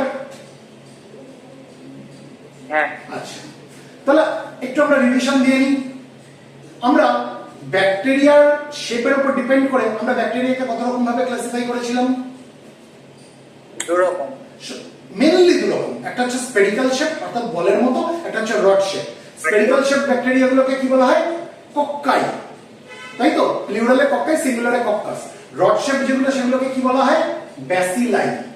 প্লুরালে bacilli, সিঙ্গুলারে ব্যাসিলাস। এগুলো হচ্ছে মেজরিটি অফ দ্য ব্যাকটেরিয়া, যেগুলো খুব কমন, মোস্ট কমন। এছাড়াও অন্যরকম শেপ হতে পারে, যেমন কমা শেপ হতে পারে, স্পাইরাল শেপ হতে পারে, তাই না? কমা শেপ যেগুলো রয়েছে অর্থাৎ স্লাইটলি কার্ভ রডের মতো, তাদেরকে আমরা কি বলেছিলাম? ভিব্রিওজ, তাই তো? হ্যাঁ স্যার। স্পাইরাল শেপ ব্যাকটেরিয়া কত রকম হতে পারে? দু রকম হতে পারে, একটা লুজলি কয়েলড, একটা টাইটলি কয়েলড। লুজলি কয়েলদের আমরা কি বলেছিলাম? স্পাইরিলা, তাই না? আবার যারা টাইটলি কয়েলড তাদেরকে কি বলেছিলাম? স্পাইরোচিট, তাই তো? এগুলো জেনারেল। এছাড়াও কিন্তু আরো শেপ হয়। আমি যে এই কটা আলোচনা করেছি মানে যে এই কটাই হয় তা কিন্তু না, এরকম আনইভেন শেপেরও হয়। ধরো star shape, star shape bacteria হয়। অত ডিটেলসে যাচ্ছি না, তোমাদের লাগবে না বলে। ক্লিয়ার? তাহলে আমরা ব্যাকটেরিয়াল সেল মেমব্রেন বুঝলাম, আমরা ব্যাকটেরিয়াল সেল ওয়াল বুঝলাম, আমরা জেনেটিক ম্যাটেরিয়াল সম্বন্ধে জানলাম এবং আমরা তাদের রাইবোজোম সম্বন্ধে জানলাম। এই অবধি কি আমাদের কাছে কনসেপ্ট ক্লিয়ার? হ্যাঁ স্যার। আচ্ছা, এটা বুঝছি।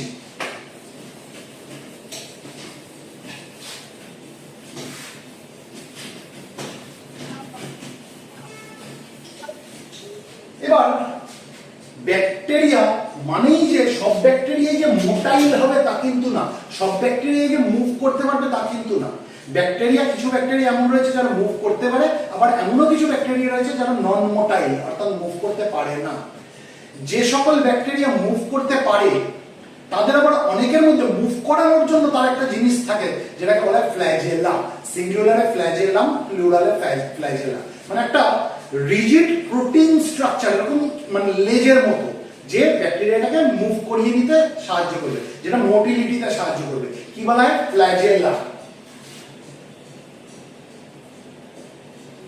সিঙ্গুলারে ফ্ল্যাজেলাম, সিঙ্গুলারে ফ্ল্যাজেলাম, প্লুরালে ফ্ল্যাজেলা। মানে এটা যদি একটা ব্যাকটেরিয়াল সেল আমি আঁকি, আমি কি দেখতে পাবো?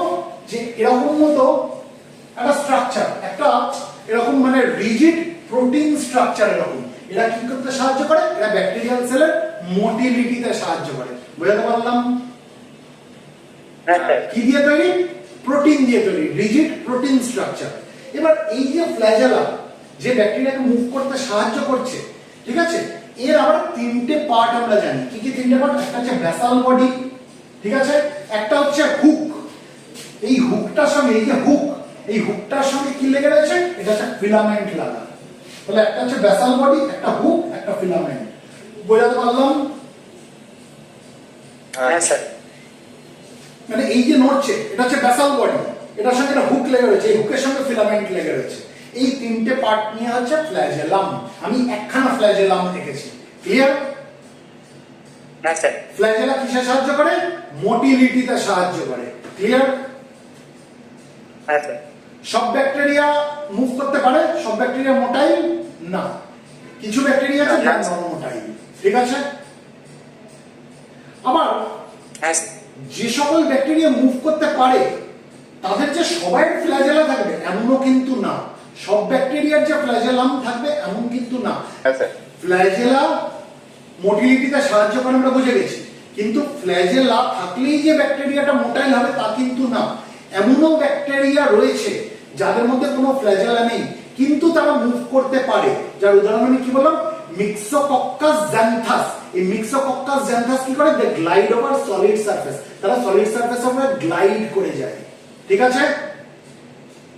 তাদের কিন্তু কোনো ফ্ল্যাজেলাম নেই। তার মানে তারা মুভ করতে পারছে, কিন্তু ফ্ল্যাজেলাম ছাড়াই তারা মুভ করছে। They glide over solid surface. Clear? হ্যাঁ স্যার। এবার ব্যাকটেরিয়াল সেলে যে একটাই ফ্ল্যাজেলাম থাকবে এরকমও না, একটাও থাকতে পারে, একের অধিকও থাকতে পারে। এবার এই ফ্ল্যাজেলাগুলো কিভাবে ব্যাকটেরিয়াল সেলে অ্যারেঞ্জড রয়েছে, কিভাবে ফ্ল্যাজেলামগুলো রয়েছে, তার উপর ডিপেন্ড করে ব্যাকটেরিয়াকে আবার বিভিন্ন টাইপে ক্লাসিফাই করা যায়। তাহলে সেটা নিয়ে আমরা আলোচনা করি। এটা মুছি। হ্যাঁ স্যার।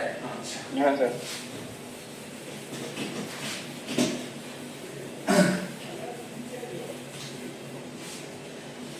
ধরো এটা একটা ব্যাকটেরিয়াল সেল, ঠিক আছে? এখানে আমরা কি দেখতে পাচ্ছি? একটা সিঙ্গেল ফ্ল্যাজেলাম এখানে দেখতে পাচ্ছি। এই ধরনের ব্যাকটেরিয়াকে বলা হয় মোনোট্রাইকাস। মোনোট্রাইকাস ব্যাকটেরিয়াম। এটা আমি কি আঁকলাম? মোনোট্রাইকাস ব্যাকটেরিয়াম। মোনো কথার মানে কি? একটা। এখানে আমরা একখানেই ফ্ল্যাজেলাম দেখতে পাচ্ছি। বোঝাতে পারলাম? মোনোট্রাইকাস লিখে দেবো, মোনোট্রাইকাস। ঠিক আছে? This is monotrichous bacterium. Clear? হ্যাঁ স্যার। আচ্ছা, আবার অনেক সময় এরকমও হয়, আমি এটা একটা ব্যাকটেরিয়াল সেল আছি, যার এখানেও আমরা একটা ফ্ল্যাজেলাম দেখবো, এখানেও একটা ফ্ল্যাজেলাম দেখবো, অর্থাৎ আমরা ইচ এন্ডে আমরা কি দেখছি? ফ্ল্যাজেলা রয়েছে। এই ধরনের ব্যাকটেরিয়াকে বলা হয় অ্যামফিট্রাইকাস ব্যাকটেরিয়াম। এই ব্যাকটেরিয়ামটা কি? অ্যামফিট্রাইকাস ব্যাকটেরিয়াম। অ্যামফিট্রাইকাস ব্যাকটেরিয়াম। বোঝাতে পারলাম? হ্যাঁ স্যার। আচ্ছা, আবার অনেক সময় এরকমও হয়, তাহলে আমি এই একটা ব্যাকটেরিয়াল সেল আছি, তার কি দেখছি? যে একটা পোল দিয়ে এরকম ক্লাস্টারস অফ ফ্ল্যাজেলা বেরিয়েছে। বুঝতে পারছি ছবিটা? হ্যাঁ স্যার। ক্লাস্টারস অফ ফ্ল্যাজেলা বেরিয়েছে তার একটা পোল দিয়ে। এই ধরনের ব্যাকটেরিয়ামকে বলা হয় লোফোট্রাইকাস। লোফোট্রাইকাস ব্যাকটেরিয়াম। কি বলে? লোফোট্রাইকাস। লোফোট্রাইকাস ব্যাকটেরিয়াম। বুঝতে পারলাম? হ্যাঁ স্যার। আচ্ছা, আবার এমনও ব্যাকটেরিয়াল সেল আমরা দেখতে পাবো, ধরো এখানে আমি একটা ব্যাকটেরিয়াম আঁকছি, যার পুরো সারফেস দিয়ে, এন্টায়ার সারফেসের উপর দিয়ে তার ফ্ল্যাজেলাগুলো ডিস্ট্রিবিউটেড রয়েছে। মানে এরকম এরকম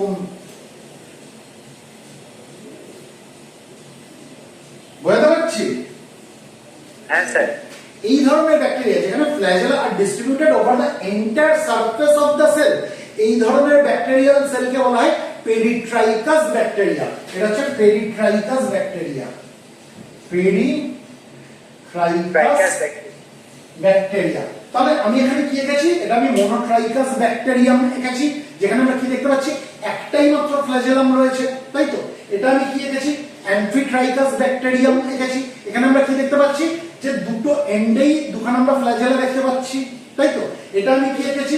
লোফোট্রাইকাস ব্যাকটেরিয়া এঁকেছি, লোফোট্রাইকাস ব্যাকটেরিয়াম এঁকেছি। এখানে আমি কি দেখতে পাচ্ছি? ক্লাস্টারস অফ ফ্ল্যাজেলা রয়েছে একটা কোলে, তাই তো? আর এটা আমি কি এঁকেছি? পেরিট্রাইকাস ব্যাকটেরিয়াম এঁকেছি। এখানে আমরা কি দেখতে পাচ্ছি? যে ফ্ল্যাজেলাগুলো তার সেলের এন্টায়ার সারফেসের উপর আমরা কি দেখব? ডিস্ট্রিবিউটেড রয়েছে। ক্লিয়ার এই অবধি?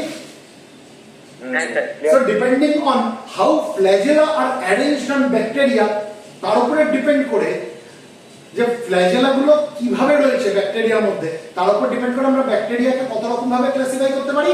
4 রকম ভাবে। কি কি? মোনোট্রাইকাস, অ্যামফিট্রাইকাস, লোফোট্রাইকাস এবং পেরিট্রাইকাস। বুঝাতে পারলাম? হ্যাঁ স্যার। হ্যাঁ।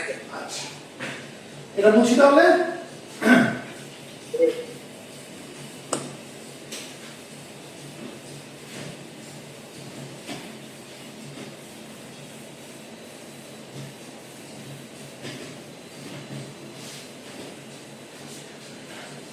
আচ্ছা, এবার আমরা না ব্যাকটেরিয়াল সেল আমরা যদি দেখি, সেটা গ্রাম পজিটিভ ব্যাকটেরিয়া হোক, গ্রাম নেগেটিভ ব্যাকটেরিয়া হোক, আমরা দুটোর মধ্যেই পাবো।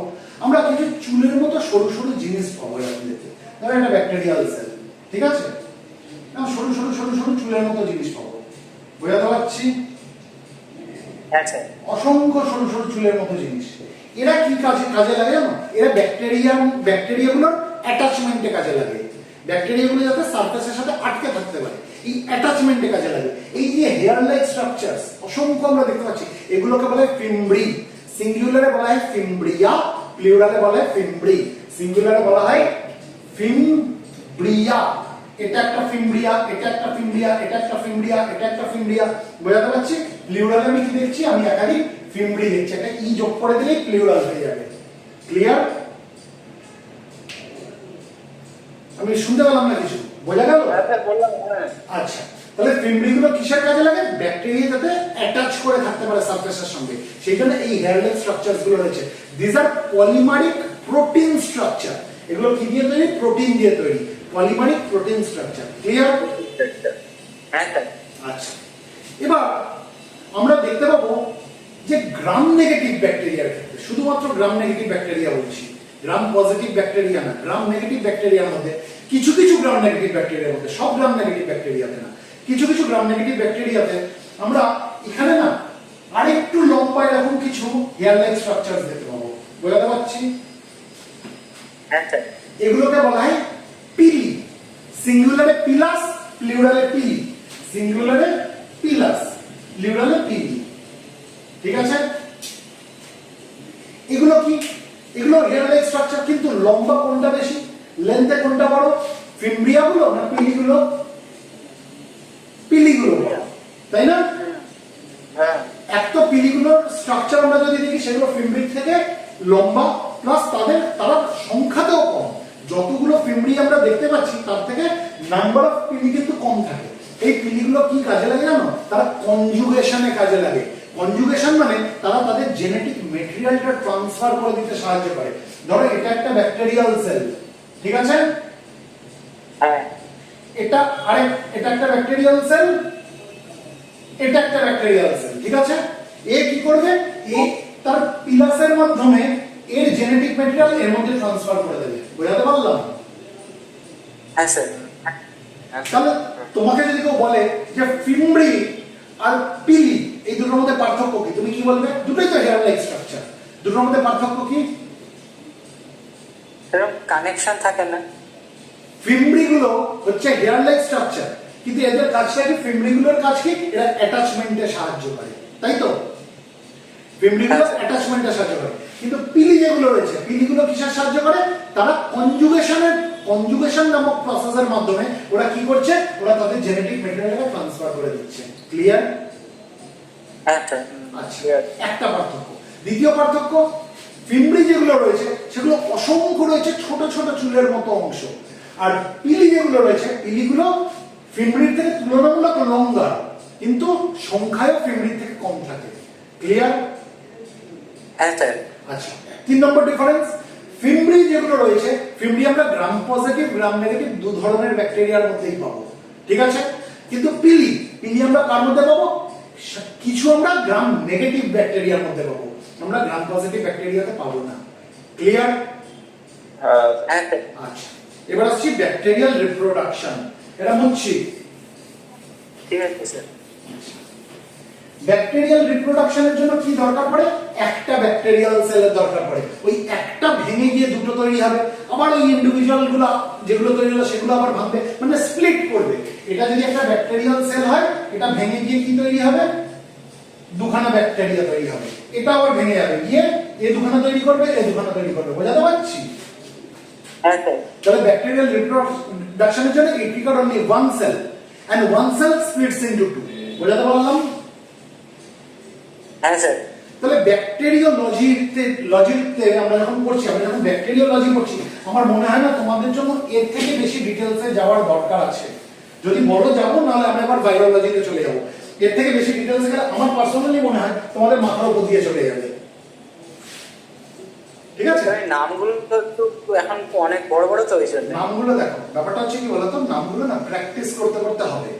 তুমি শিখবে রেসপিরেটরি ট্র্যাক্ট ইনফেকশনের জন্য কি কি ব্যাকটেরিয়া রেসপন্সিবল, বলতে বলতে হয়ে যাবে। Streptococcus pneumoniae, Haemophilus influenzae, Moraxella catarrhalis. Streptococcus pneumoniae কোন ধরনের bacteria? Gram positive bacteria. Staph এবং স্ট্রেপ জেনে রেখে দাও, gram positive. Haemophilus influenzae, Moraxella catarrhalis এরা হচ্ছে গ্রাম নেগেটিভ ব্যাকটেরিয়া, ঠিক আছে? Skin and soft tissue infection, Staphylococcus aureus, Streptococcus pyogenes, পড়তে পড়তে চলে আসবে, ঠিক আছে? কোনটা কিসের জন্য রেসপন্সিবল? আরো তো আছে, নাম বললে তো তুমি মাথা উল্টো করবে। উচ্চারণ কত? প্রিভোটেলা মেলালিনা জেনেকা। উচ্চারণ করো, প্রিভোটেলা মেলালিনা জেনেকা। হ্যাঁ, ঠিক আছে? এই হোঁচট খেতে খেতে খেতে খেতে দেখবে তৈরি হয়ে যাবে। ক্লিয়ার? চলো এবার ভাইরালজিতে আসছি। একটা ডেঞ্জারাস ব্যাকটেরিয়ার নাম বলো তো। সুডোমোনাস অ্যারুজিনোসা। সুডোমোনাস অ্যারুজিনোসা। ঠিক আছে? সুডোমোনাস অ্যারুজিনোসা। এখন শক্ত লাগছে, তৈরি হয়ে যাবে। ভাইরোলজি। ভাইরোলজি মানে কি? আমরা কি নিয়ে পড়াশোনা করবো এবার? ভাইরাস নিয়ে পড়াশোনা করবো, তাই তো?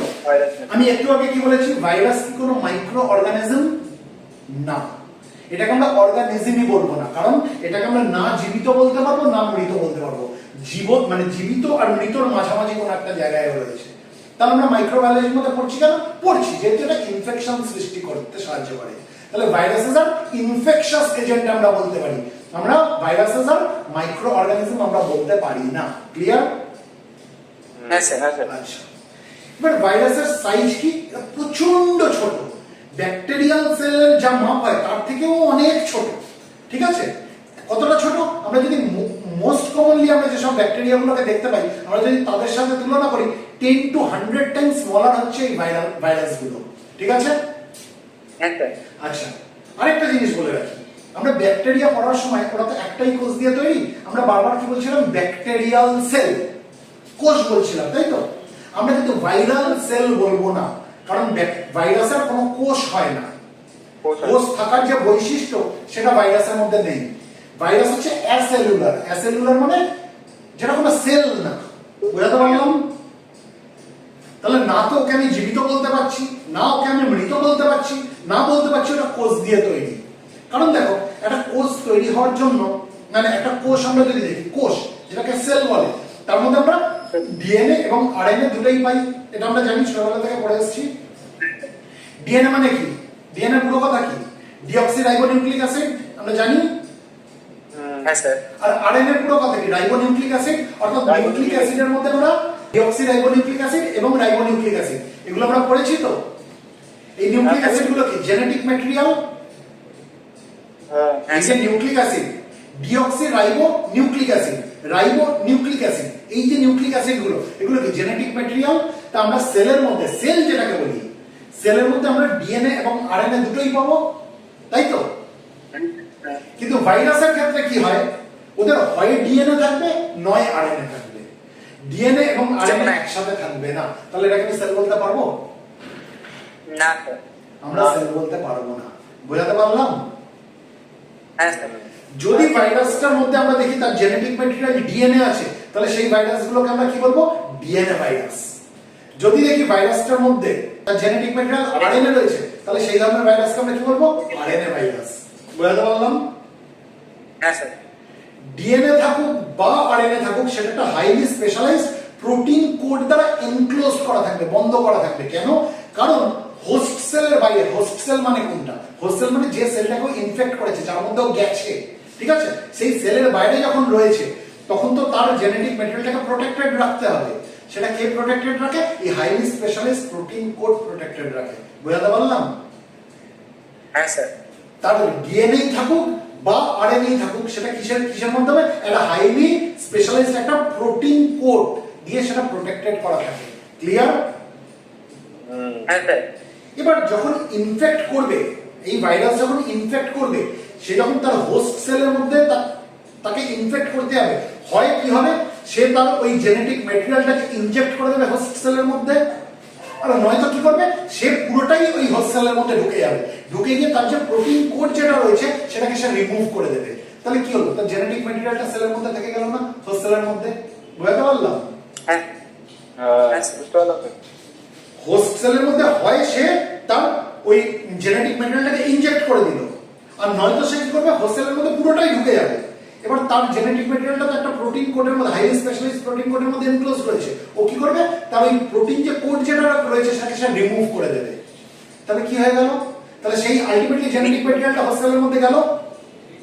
হ্যাঁ স্যার। মানে কেমন বিচ্ছু চিন্তা করো ভাইরাস, ঠিক আছে?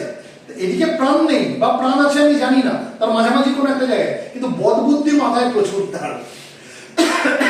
যাই হোক, তাহলে ভাইরাসকে আমরা অ্যাসেলুলার বলছি, যেহেতু ওটাকে আমরা সেল হিসাবে কনসিডার করছি না, কারণ ওর মধ্যে হয় ডিএনএ থাকবে, নয় আরএনএ থাকবে। ডিএনএ এবং আরএনএ একসাথে থাকবে না। ক্লিয়ার? হ্যাঁ স্যার। এবার প্রশ্ন হচ্ছে কেন আমরা ভাইরাসকে জীবিত বলতে পারছি না? দেখো, জীবনকে মেনটেন করার জন্য যে ভাইটাল ফাংশন গুলো দরকার, কি কি দরকার? তার নিজস্ব এনার্জি জেনারেট করতে হবে, তাই তো? আমরা কি জানি কোষের মধ্যে মাইটোকন্ড্রিয়া থাকে, সিঙ্গুলারে মাইটোকন্ড্রিয়ন, প্লুরালে মাইটোকন্ড্রিয়া। কোষের মধ্যে মাইটোকন্ড্রিয়া থাকে, এই মাইটোকন্ড্রিয়া কি করে? এনার্জি জেনারেট করে। এই জন্য মাইটোকন্ড্রিয়াকে কি বলে? Power house of the cell. আমরা পড়েছিলাম না কোষের রান্নাঘর, হ্যাঁ sir. Power house of the cell, তাই তো? এই মাইটোকন্ড্রিয়া আছে বলেই সে কি করছে? সেলের জন্য এনার্জি জেনারেট করতে পারছে। কিন্তু ভাইরাসের মধ্যে আমরা কোনো মাইটোকন্ড্রিয়া দেখতে পাই না। তাহলে ভাইরাস সে তার নিজের জন্য কোনো এনার্জি সে জেনারেট করতে পারে না। এক নম্বর, একটা সেলের অস্তিত্ব মেনটেন করার জন্য তার প্রোটিন সিনথেসিস দরকার। হ্যাঁ স্যার। প্রোটিন সিনথেসিস কে করে? একটু আগে আমরা বললাম রাইবোসোম। রাইবোসোমই তো প্রোটিন সিনথেসিস করে, কিন্তু ভাইরাসের মধ্যে আমরা কোনো রাইবোসোম পাবো না। তাহলে সে তার নিজের প্রোটিন সিনথেসিস করতে পারে না। বোঝাতে পারছি? বুঝতে পারছি। হ্যাঁ স্যার। তাহলে আমি একে লিভিং কি করে বলবো? বলতে পারবো? এই ভাইটাল ফাংশন গুলোর জন্য ওকে হোস্ট সেলের উপরে ডিপেন্ড করতে হবে। ক্লিয়ার? হ্যাঁ স্যার। তাহলে তো ভাইরাসকে নন লিভিং বলা উচিত, উচিত কিনা? হ্যাঁ স্যার। উচিত। কিন্তু আমি নন লিভিং ও বলতে পারছি না। কেন বলতে পারছি না? কারণ ভাইরাল রেপ্লিকেশন হয়, তার রেপ্লিকা তৈরি হয়। রেপ্লিকা মানে কি?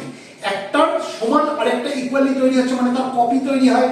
এই যে আমরা যে ফটোকপি করাই, আমরা যেটাকে জেরক্স বলি, ঠিক আছে? এই যে ফটোকপি করাই, ওটা কি করি? আমরা রেপ্লিকা তৈরি করি। একটা টাইপ করে একটা জিনিস নিয়ে গেলাম, আমি বললাম এটার 5খানা আপনি ফটোকপি করে দিন, ওই 5টা একই রকম জিনিস বেরোলো। এটা কি তৈরি হলো? একটা জিনিসের 5খানা রেপ্লিকা তৈরি হলো। বোঝাতে পারছি? হ্যাঁ স্যার। তা ভাইরাসও নিজের রেপ্লিকা তৈরি করে, যেটাকে বলে রেপ্লিকেশন। তাহলে ও যদি জীবিত না হয়, তাহলে কি করে তার নিজের রেপ্লিকা তৈরি করছে? এই পেনটাকে নিজের রেপ্লিকা তৈরি করতে পারবে? এই বাস্কেটটাকে নিজের রেপ্লিকা তৈরি করতে পারবে? না। পারবে না। তাহলে ভাইরাস নিজের রেপ্লিকা তৈরি করতে পারছে, তাহলে ওকে আমি তো নন লিভিংও বলতে পারছি না। বোঝাতে পারছি? তাহলে ওকে আমি না লিভিং বলতে পারছি, না নন লিভিং বলতে পারছি। তাহলে ভাইরাসের অবস্থান কোথায়? লিভিং আর নন লিভিং এর মাঝামাঝি কোনো একটা জায়গায়। বোঝাতে পারলাম? না তো লিভিং, না তো নন লিভিং। ক্লিয়ার? ক্লিয়ার? আচ্ছা। এবার এই যে ভাইরাল রেপ্লিকেশন হচ্ছে, ভাইরাস যে তার রেপ্লিকা তৈরি করছে, তার যে কপি তৈরি করছে, এটা কোথায় করছে? যখন সে হোস্ট সেলের মধ্যে ঢুকছে তখনই একমাত্র করছে। হোস্ট সেলের বাইরে কিন্তু কোনো ভাইরাল রেপ্লিকেশন হয় না। হোস্ট সেলের বাইরে ভাইরাস তার রেপ্লিকা তৈরি করতে পারে না। বোঝাতে পারলাম? হ্যাঁ স্যার। তাহলে ভাইরাস যখন হোস্ট সেলের মধ্যে ঢুকে গেল, কোন হোস্ট সেলের মধ্যে যখন ভাইরাস ঢুকে গেল, সে মানে কোন জায়গায় ঢোকে, মানে কোন জায়গায় তার রেপ্লিকা তৈরি করে বলতে পারবে? সেটা সাইটোপ্লাজমে করে, নাকি নিউক্লিয়াসে করে, না কোন জায়গায় করে? ভাইরাস তার রেপ্লিকা হোস্ট সেলের মধ্যে সাইটোপ্লাজমেও করতে পারে, নিউক্লিয়াসের মধ্যেও করতে পারে, অথবা সাইটোপ্লাজম নিউক্লিয়াস দুটোর মধ্যেই করতে পারে। বোঝাতে পারলাম? হ্যাঁ স্যার। হোস্ট সেলের মধ্যে ঢুকে গিয়ে হোস্ট সেলের সাইটোপ্লাজমের মধ্যেও তার রেপ্লিকা তৈরি করতে পারে, হোস্ট সেলের নিউক্লিয়াসের মধ্যেও রেপ্লিকা তৈরি করতে পারে, সাইটোপ্লাজম এবং নিউক্লিয়াস দুটোর মধ্যেই রেপ্লিকা তৈরি করতে পারে। বোঝাতে পারলাম? আলটিমেটলি রেপ্লিকা তৈরি করতে করতে করতে করতে রেপ্লিকেশন হচ্ছে, তো ভাইরাল রেপ্লিকেশন হচ্ছে। আলটিমেটলি যেটা করবে ভাইরাস, সেটা হচ্ছে যে হোস্ট সেলের মধ্যে ঢুকেছে সেই হোস্ট সেলের সেল মেমব্রেনটাকে সে ফাটিয়ে দেবে, বার্স্ট করিয়ে দেবে। বোঝাতে পারলাম? হ্যাঁ স্যার। অর্থাৎ হোস্ট সেলটা কি হয়ে গেল? ধ্বংস হয়ে গেল, নষ্ট হয়ে গেল, তাই তো? তার লাইসিস হলো, তার সেল মেমব্রেনটা বার্স্ট করে গেল। আর যখন বার্স্ট করে গেল, তখন ভাইরাস গুলো কি করবে? সেই হোস্ট সেল যেটা ফেটে গেল, যার সেল মেমব্রেনটা বার্স্ট করে গেল, সেখান থেকে সে আবার বাইরে বেরিয়ে আসবে। বোঝাতে পারলাম? they will get released from the host cell। মানে কতটা ডেঞ্জারাস চিন্তা করো। সে হোস্ট সেলের মধ্যে ঢুকলো, ঢোকার পরে সে তার রেপ্লিকা তৈরি করতে লাগলো। রেপ্লিকা তৈরি করতে করতে করতে করতে আলটিমেটলি কি করলো? সেই হোস্ট সেলটার যে সেল মেমব্রেন যেটা রয়েছে সেটাকে ফাটিয়ে দিল, বার্স্ট করিয়ে দিল। আর বার্স্ট করিয়ে দিয়ে তারা নিজেরা বাইরে চলে আসলো। বোঝাতে পারলাম? হ্যাঁ স্যার। বললাম। হ্যাঁ, এই জন্য দেখো কম্পিউটারের ভাইরাস বলা হয়। দেখো দুটোর মধ্যে কত মিল। কেন? এই যে সফটওয়্যার যেগুলো তৈরি হয় কম্পিউটারে, কম্পিউটারকে একদম শেষ করে দেয়, তার নাম ভাইরাস দিয়েছে। হ্যাঁ স্যার। বুঝতে পারছি। ঢুকবে, ঢুকে প্রত্যেকটা ফাইলকে আস্তে আস্তে সে নষ্ট করতে লাগবে, প্রত্যেকটা ফোল্ডারকে নষ্ট করতে লাগবে, তাই তো? হ্যাঁ স্যার। আচ্ছা চলো, তাহলে আমরা কি বললাম? ভাইরাসকে আমরা কোনো মাইক্রো অর্গানিজম বলবো না। অনেক বইতে লেখা থাকে কিন্তু আমরা বলবো না। বইতে যেগুলো লেখা থাকে সেগুলো কেন লেখা থাকে আমার এই ছোট বুদ্ধিতে আসে না। Viruses are not micro organisms, তাদেরকে আমরা অর্গানিজম বলতে পারি না। They are infectious agent. তাদের সাইজ খুব ছোট। রেঞ্জ কতটা? তাদের সাইজের range approximately it ranges from 20 to 300 nanometre. 20 to 300 nanometre. বুঝাতে পারলাম?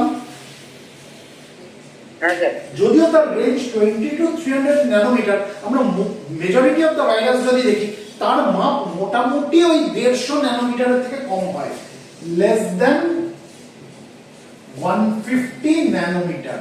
বেশিরভাগ ভাইরাস, আমরা যদি বেশিরভাগ ভাইরাস দেখি তার মাপ কতটা হয়? 150 ন্যানোমিটারের থেকে ছোট হয়। বুঝাতে পারলাম? হ্যাঁ স্যার। যেহেতু এরা এত ছোট হয় সেই জন্য ভাইরাসকে আমরা ইলেকট্রন মাইক্রোস্কোপ ছাড়া দেখতে পাবো না। একমাত্র ইলেকট্রন মাইক্রোস্কোপের নিচে দিলেই কিন্তু আমরা ভাইরাসকে দেখতে পাবো। বুঝাতে পারলাম? হ্যাঁ স্যার। মানে এতটাই ছোট ভাইরাস। একটু আগে আমি বললাম আমি যদি মোস্ট অফ দ্য ব্যাকটেরিয়া দেখি তাদের তুলনায় ভাইরাস হচ্ছে 10 to 100 টাইমস স্মলার। ক্লিয়ার? হ্যাঁ স্যার। আচ্ছা, তাহলে মোটামুটি কিন্তু আমাদের কাছে একটা ভাইরাসের কনসেপ্ট ক্লিয়ার হলো। আমরা কোন ভাইরাসকে ডিএনএ ভাইরাস বলবো আর কোন ভাইরাসকে আরএনএ ভাইরাস বলবো? যার মধ্যে স্যার ডিএনএ থাকবে, আরএনএ থাকবে না তাকে ডিএনএ ভাইরাস। Very good. আর যার মধ্যে আরএনএ থাকবে, ডিএনএ থাকবে না সেটা আরএনএ ভাইরাস। Very good. অর্থাৎ যে ভাইরাসের জেনেটিক ম্যাটেরিয়ালটা ডিএনএ তাদেরকে আমরা ডিএনএ ভাইরাস বলবো, যে ভাইরাসের জেনেটিক ম্যাটেরিয়ালটা আরএনএ তাদেরকে আমরা আরএনএ ভাইরাস বলবো। এমন কোন ভাইরাস নেই যার মধ্যে ডিএনএ এবং আরএনএ একসাথে রয়েছে। ক্লিয়ার? হ্যাঁ স্যার। আচ্ছা, আমরা ভাইরাল সেল বলতে পারি, যেমন আমরা ব্যাকটেরিয়াল সেল বলছি, ভাইরাল সেল বলতে পারি? না হ্যাঁ স্যার। বলতে পারি না। কেন বলতে পারি না? কারণ ভাইরাসের কোনো সেলই না, অ্যাসেলুলার। কেন অ্যাসেলুলার বলছি? স্যার সেল তৈরিতে যে যে জিনিসগুলো লাগে ভাইরাসের মধ্যে তা মাইটোকন্ড্রিয়া নেই স্যার। মানে ভাইরাসের মধ্যে আমরা ডিএনএ এবং আরএনএ দুটো একসাথে পাবো না। আমরা যে কোনো সেল দেখি তার মধ্যে ডিএনএ এবং আরএনএ দুটোই থাকবে, কিন্তু ভাইরাসের মধ্যে আমরা হয় ডিএনএ পাবো নয় আরএনএ পাবো। বুঝতে পারলাম? হ্যাঁ স্যার। ভাইরাসকে আমরা লিভিং বলতে পারি? না স্যার। পারি না। নন লিভিং বলতে পারি? না স্যার। ও লিভিংও না নন লিভিংও না। কেন? কারণ লিভিং হতে গেলে যে জিনিসগুলো দরকার, তার প্রোটিন সিনথেসিস দরকার, তার এনার্জি তৈরি দরকার। এই প্রোটিন সিনথেসিসের জন্য কি দরকার? রাইবোসোম দরকার। আর এনার্জি তৈরির জন্য কি দরকার? মাইটোকন্ড্রিয়া দরকার। ভাইরাসের মধ্যে কোনোটাই নেই। সে না তো তার নিজের প্রোটিন তৈরি করতে পারে, না তো তার এনার্জি তৈরি করতে পারে। এই ভাইটাল ফাংশনগুলো সে নিজে করতে পারে না। এগুলোর জন্য তাকে হোস্ট সেলের উপরে ডিপেন্ড করতে হয়। তাহলে ওকে আমি লিভিং বলতে পারবো? না স্যার। পারবো না। আবার ভাইরাস তার রেপ্লিকা তৈরি করতে পারে, অর্থাৎ ভাইরাল রেপ্লিকেশন হয়, তাই তো? হ্যাঁ স্যার। এই যে ভাইরাল রেপ্লিকেশন হচ্ছে, তাহলে কোনো নন লিভিং জিনিস কি তার নিজের রেপ্লিকা তৈরি করতে পারে? পারে না। না পারে না। তাহলে আমি ভাইরাসকে আমি কি করে নন লিভিং বলবো সেটাও বলতে পারবো না। তাহলে ভাইরাসের অবস্থান কোথায়? লিভিং আর নন লিভিং এর বর্ডারে। বোঝাতে পারছি? হ্যাঁ স্যার। আচ্ছা, এই যে ভাইরাস যে ইনফেকশন তৈরি করছে, ভাইরাল ইনফেকশন কি করে ইনফেক্ট করছে? ভাইরাস তার জেনেটিক ম্যাটেরিয়ালকে হয় হোস্ট সেলের মধ্যে ইনজেক্ট করে দিচ্ছে, আর নয়তো সে নিজেই ঢুকে যাচ্ছে হোস্ট সেলের মধ্যে, গিয়ে তার যে ডিএনএ বা আরএনএ যেটাই থাকুক তাকে কভার করে যে একটা প্রোটিন কোড রয়েছে সেটাকে সে রিমুভ করে দিচ্ছে, তাই তো? দিয়ে তার জেনেটিক ম্যাটেরিয়ালটা সেলের মধ্যে হোস্ট সেলের মধ্যে ঢুকিয়ে দিচ্ছে, তাই না? হ্যাঁ স্যার। এভাবেই সে ভাইরাস ইনফেক্ট করতে সাহায্য করছে, তাই তো? তাহলে আমাদের কাছে আজকে মাইক্রোবায়োলজি নিয়ে যতটা আমরা আলোচনা করলাম, ব্যাকটেরিওলজি আর ভাইরোলজি, কনসেপ্টটা ক্লিয়ার হলো? জানি নামগুলো শক্ত, একদিনে মুখস্থ হবে না। কনসেপ্টটা কি ক্লিয়ার হলো? হ্যাঁ স্যার। তাহলে আমরা এখানে শেষ করি। হ্যাঁ স্যার। ঠিক আছে। ওকে।